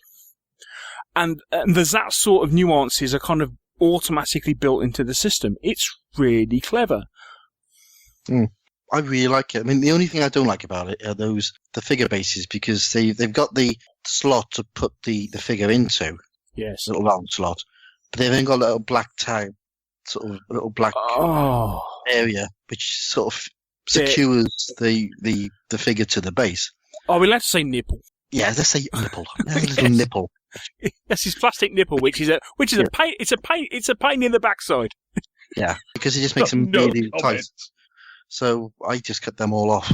Yeah, off all my bases, and then the figures fit and they're fine. But, and of course, and the other thing is that the bases, I mean, they're actually like jigsaw bases. So yeah, they're designed to slot in together and fit together. However, when you then have to subsequently remove a base, I think it takes a couple of plays before they kind of loosen up a bit. Yeah, ours were a real pain in the neck to get apart again. Without physically removing the entire unit off the table, which you don't want to do because you then have to kind of, try and remember where it was. Because spatial awareness is important, but trying to get some of those bases out are just real pain. But I am informed that they do become easier the more you play with them. Yeah. But yeah, I really liked it. I played it yesterday, as we're recording this, or 2.5 weeks ago when you're hearing this, and we played a little skirmish game on a 4x3, and it was great fun. We didn't bother putting any terrain down. We just wanted to do let's learn the mechanics.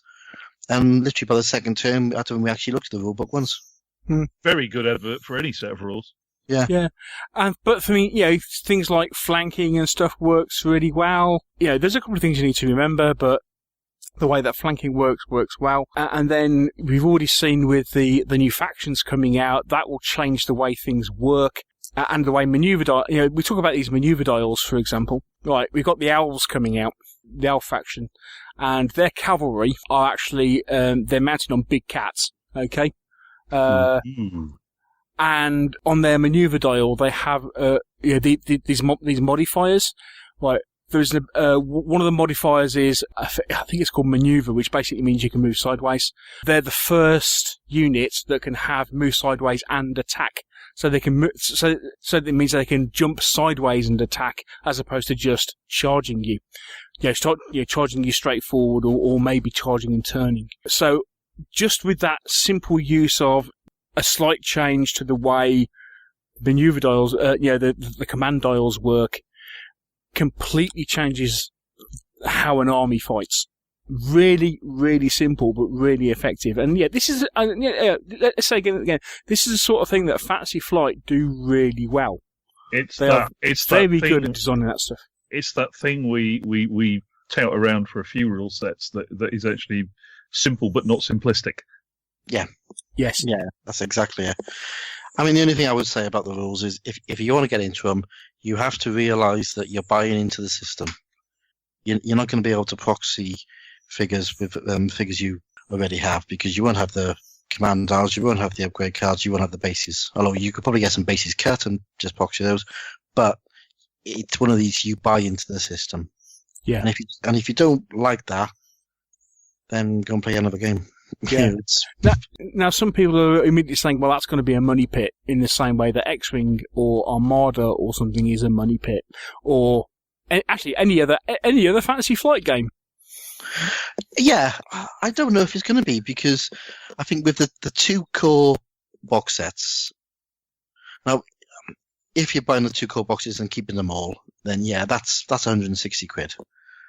But out of that 160 quid, you've got two armies. Expanding it beyond that, I think you're only looking at probably another 3, maybe 4 different upgrade packs. And you'll have enough there to do all sorts of different types of setups. Agreed. I mean, the upgrade boxes basically work out. I mean, I think the retail price is £25. Most people do them for 20.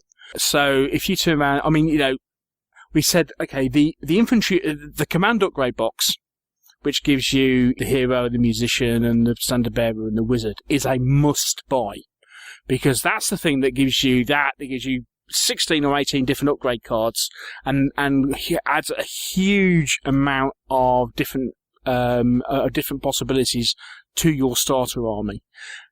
Anything else on top of that is, well, okay, what else do you want on top of your 200 points? And I think, okay, I've said we got crossbowmen coming out for humans, we've got cavalry coming out for the undead. I could be quite happy to get an upgrade box of each of those, and I've got 2 armies that are completely done. Yeah, I mean, the way I'm looking at it is I'm going to probably build up one army to be my sort of playable army, and then the other army will be one that I'll lend out to people so they can try it. So I'll probably use the undead as my playable army because I like them more. So I'll probably, build those up with all the upgrades that I want to get, and leave the humans with just the 2 core boxes. For me, again, fantasy is the one genre I haven't got a mass battle game for, or at least armies for. I thought I was going to build a whole load of stuff for Excel. A whole load of stuff for. Well, yeah. Thanks for that. This is the first fantasy game I bought into since Excelis. I mean, yes, I bought 3 armies for. I had 3 armies for Fantasy Battle back in the day, but yeah, then I bought heavily into Excelis, and then when Excelis died, I went never again. And now here we are with Rune Wars, and I'm doing it again. But it was simply because Rune Wars was different, and how it was different really, really appealed. Yeah, I think that's completely fair. So have we done, do you think? Well, no, not quite. There's the very, very important question. Go on then. Where can you get it from? What do you need? And how much does it cost? Yes, Well, I know that's 3 questions. Get over it. You can get it directly from Fantasy Flight. I personally would go to an online retailer based in Cardiff. Yeah. Might you perhaps be slightly biased? Oh, yeah. Okay. Where do you get it from? It's a Fantasy Flight game. You can get it from pretty much any online, especially board game retailer, because it's a Fantasy Flight game. It's a Fantasy Flight game. So basically, if you know somewhere that sells X-Wing, they will almost more than likely sell Rune Wars. How much does it cost? Don't pay full price for it, because you don't have to. What's full price? Full price is 100 quid for the box. Ow! Which is standard. Which actually is standard full retail price for a Fantasy Flight big box these days. It is the big. Not what I paid for Imperial Assault, but I'm pretty sure that was close to RRP. RRP is about 100 quid. Most places you can get it for 80 or less. I got my second box set on special offer at Salute, and I think I paid, I can't remember if it was 70 or 75. I think the cheapest I've ever seen it, actually somebody was turning around and saying, oh, somebody's got it for like $60 or something the other day. It was a cheap sale, but basically for the main core box, you can expect to pay somewhere between £70 and £80. It looks to be around the sort of that mark, judging from a quick Google shopping trawl. Yeah. And as I say, all the expansion boxes, 10, except for the rune golems and the carrion lancers, because they are bigger models, and the standard box set expansions tend to be around £20. Well, their retail is 25. You can get them for 20. The rune golems are a bit more expensive. The elf army is currently looking at 45 quid. Yeah. And then there's expansion packs for that. And there's the Game Essentials pack. Yes. What the Game Essentials pack is that if you buy an Elf Army and you haven't bought the base game, if you buy an Elf Army and the Game Essentials pack, you have everything you need to play the game. So you could proxy something else if you added the Game Essentials pack. Not really, because you wouldn't have the command dials. The Game Essentials pack just gives you things like the templates, the card, the base cards, the scenery, tokens, rules. Oh, worth a try.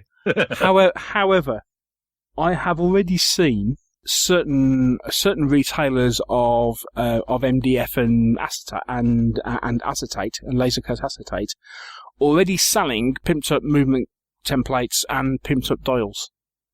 Indeed, I've just found the letter. So there are at least a couple of companies that are doing that. Yes. So actually, in answer to your question, you can end up proxying potentially. Cool. So, Meeples seal of approval? Yeah. Definitely. Yeah. Yeah, it's a great game. Really like it. Really enjoy it. And I think there you have it, folks. I must admit, this is one of my games, actually from the UK Games Expo, fails from the UK Games Expo, because everybody was going, I went, okay, but he plays on a 6x3, and everyone was going, you got 6x4 table, Matt, haven't you? Or 6x4 table? Yeah. So, well, why don't you just use that and then use masking tape to tape off your area? I was like, the game so OCD took it. You liked the game so much you bought a custom map the right size. I bought a custom map the right size. I bought a deep cut one. So, which is really nice. One the final question then. Is this Fantasy Flight doing the gateway drug from board games to miniatures? Yeah, I think it probably is. It's more a tabletop game than a war game. But I think once people start get used to using figure-based games, or playing a game with humanoid figures on bases, that will then lead them into playing or seeing other games of that same genre. So yeah, I think it's going to be the gateway drug. Neil? I thought the gateway drug for that was X-Wing. But having said that, yeah, I mean, I agree with Mike. I mean, it is more of a tabletop miniatures game than X-Wing was, and it is very much a case of it. I mean, I think it's more teetering into war game than tabletop game than Mike suggests. I think it's even further over. But yes, it's got the Fantasy Flight target market, and it can drag them over into the tabletop wargaming market. Very much so, yes, definitely. Nice one, definitely. Fantasy Flight. It probably works in the other way as well. It might even attract other wargamers, who, people who just play wargames, into seeing what else Fantasy Flight do. If they buy it and like the universe, then suddenly it's like, I can play Descent, I can play Battle Lore, I can play Rune Quest, whatever it's called, or Runebound, yeah. Yeah. And then yes, and as we say, with all Fantasy Flight games, and there potentially lies a slippery slope, should you so wish. But as we said all along, it's a Fantasy Flight game. If Fantasy Flight do two things really well, they present rules generally really well, and their production values are absolutely top notch. So you may turn around and say, wow, it's quite expensive, but you get top-notch production for what you're paying for. It really is very, very well done. Yeah. So there we go.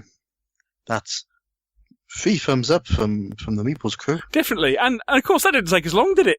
No. Yes.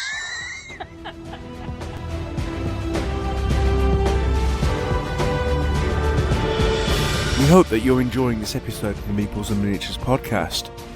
If you are, would you like to support us? There's a couple of ways of doing so. You can become a patron of the show by supporting us on our Patreon page. There you can give regularly every time we produce a show. Alternatively, you may want to give a one-off donation, and you can do that by using PayPal.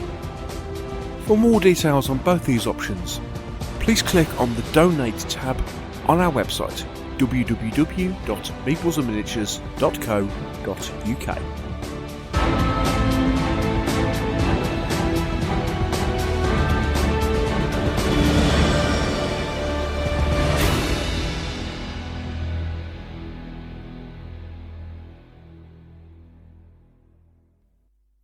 That was a fine review. What a fine game. Those people know their stuff.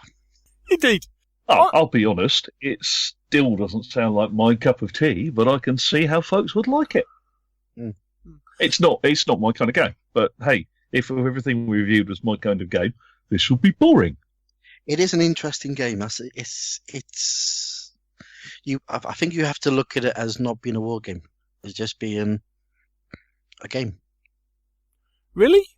Yeah. I don't see it as a war game at all, which is why I'm quite happy to play it using unpainted figures. Yeah, I think we said it. It sort of hangs on the edge, doesn't it? Yeah. It hangs on the edge of sort of almost gateway drug. Yeah. I mean, I'm thinking of it very much as a war game. Yeah, I mean, this is my version of Kings of War. Yeah, no, I'm seeing it much more as a minis war game. Mm. But I really enjoy it. I think it's very, very clever. And of course, we recorded that review a couple of weeks ago. And what happens? Fantasy Flight announced another faction. Oh yeah, yes, which is your favourite faction, I believe, Mr. Hobbs. Yeah, they do appeal to me. Yes, it's the I can never remember how to pronounce it, but it's effectively the Chaos faction. Yeah, is it Iraq or something? Something like that. Something like that, yeah. Something like that. Interestingly, it's the first starter box where the starter box is actually more than 100 points. What was it? I was very sad, and I thought, oh, that hero's expensive, and I was very sad. And when they did the first introduction and the run through, and they had all the unique, and they showed all the unique cards on the news item, I went and added the points up because the Elven box set is, I think it's about 97, 98 points for the starter army, and it's over 100 points for the Chaos one. But having said that, really interesting, some really nice models, and this is it's one of the factions out of Battle Law, isn't it? It is, yeah. Yeah. Which is why I really enjoy playing them. It'd be interesting to see how they compare to the Battle Law ones. Yeah, but they're coming out. I think it's Q4, isn't it? Yeah. Yeah. Which is good. Gives me time to finish my Undead. Indeed. If nothing else, it's nice to see that Fantasy Flight are, forging ahead and supporting the game, and already planning on lots of new releases for it. So it bodes well. It bodes well for the game that they're turning around and saying, okay, well, we're not just releasing 2 armies and then seeing how it goes. It looks like they've turned around and said, okay, we're making a major investment in this game, and we've got this huge amount of releases for it. So it'll be interesting to see how it plays out between now and the end of the year. Indeed. I tell you what we haven't talked about. What haven't we? We should give a little mention. Fabled Realms. The Kickstarter started. Indeed, yes. Fabled Realms, indeed, yes. Yeah. And it's going very well. And they listened to you, Neil. Did they? Yeah. Dear listener, on the day the Fabled Realms Kickstarter started, I had a couple of texts off Neil going, they haven't done a £100 pledge. They've just done the £40 pledge and the £200 pledge. That's a mistake. And lo and behold, a few hours later, they snuck in a £70 pledge for 2 sets of the starter units. So they sort of listened to you, Neil. Well done. That's scary. Foreground, thank you. You're trying to part me with more of my money. Right. Okay. It's been very interesting. They've done well on this Kickstarter. Cad and Adam, they've really done well. They were unsure about resin or PVC for the miniatures, so they put the question out to people on the Kickstarter. And most people come back and went PVC. Oh, it's on the subject of Kickstarters. It's also worth noting that the Terra Firma Kickstarter from Sally Forth has finished. How did that do in the end? Made nearly $5,000, wanting $1,000. Bunch of stretch goals. I eagerly await my pledge turning up. I think I was about the second person to back it. I also note, while we're just having a quick little discussion on newish things, did anybody notice, I suspect not because nobody really looks at it, the Flames of War folks brought out a game mat. Have they? Yeah, it's 6x4, although apparently there have been a few little issues with it that it's printed slightly stretched and it's slightly smaller than 6x4 when it arrives. But it's double-sided. Desert on one side and grass on the other. Somebody else is doing that. Again, listening to Neil, they've obviously... this whole listening to Neil thing, it's printed rather than textured. But it's quite nice. It's neoprene. Looks rather nice. I just thought I'd flag that since since I had the page open for the Open Fire box set from earlier discussions. But talking about Fabled Realms, I think I was either back in number 2 or back in number 4. God, it's getting like first post on the internet. I was actually quite surprised. I arrived at the point where it just launched, and I went, "Where is everybody? Where is everybody? And could I have one of those now, please?" Yes. I was out shopping and I came home. Oh right. I didn't pledge. It looks good. It's worth having a little look at. I'm sure it if does. you like, but dilution of the hobby. Wow. You've got till next year. It won't come out until September 2018. So it's not a question of when. It's not a question of when it comes out. It's a question of when you have to pay for it. Oh. There is that. One feels the need to point out that it's all very. I mean, there is that lovely Kickstarter surprise when shiny toys that you'd forgotten you'd paid for turn up. But conversely, there is that paying for stuff and then going, now I have to wait an awful long time for something for which I see effectively no return on my money. So it's a bit of a 6 of one and half a dozen of the other. It is really nice when something like Conan turns up and you realise it's all paid for and shiny. But conversely... Well, that's the thing with Kickstarters. If you want it straight away, then wait till it comes in the shop. Otherwise... Yeah. Wait. It's just I have budgeted enough. Oh, did I not see that Terrain Tutor had produced the 3D map for it? He's been working on it. Yes. So that might be worth a look because he does some shiny stuff. I'm reminded on the subject of terrain and stuff. I did do something else. I built a Sherman ARV. A Sherman ARV. Yep. I've got a Battlefront Sherman ARV, which I was toying with making some kind of objective marker or a little MacGuffin for a I Ain't Been Shot on Lite game. Unfortunately, I haven't yet got any Plastic Soldier Company British armour spray to paint it with.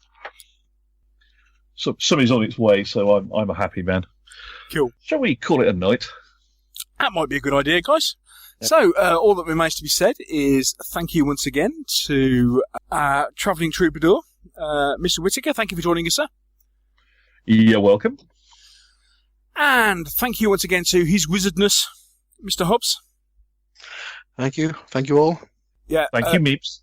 Indeed. Yeah, thank you all for listening. Oh, just to let you know, next week is a scary one.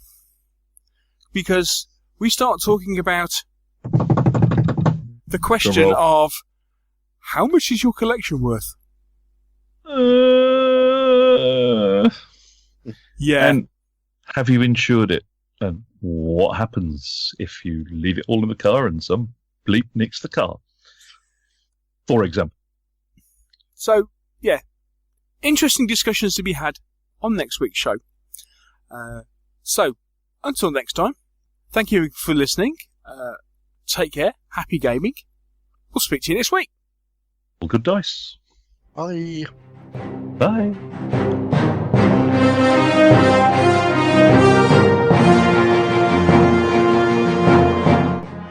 Thank you for listening to the Meeples and Miniatures podcast. If you've enjoyed the show, why not share it with others by leaving us a review on iTunes? And if you have any comments or questions, you can always email the show. The address is info@meeplesandminiatures.co.uk. And you can also visit our webpage, where you'll find a complete episode archive, all the View from the Veranda podcasts, rules reviews, and our blog of hobby items and news, which is updated several times a week. This is also where you'll find the links to our presence on social media, and here you can follow us on Twitter or join our Facebook group. And finally, here you can also find details should you wish to support us by making a donation to the podcast. All this on the Meeples and Miniatures website, www.meeplesandminiatures.co.uk. The Meeples and Miniatures podcast is licensed under a Creative Commons Attribution, Non-Commercial, No Derivatives 3.0 Unported license. Thanks again for listening, and we'll see you in a couple of weeks.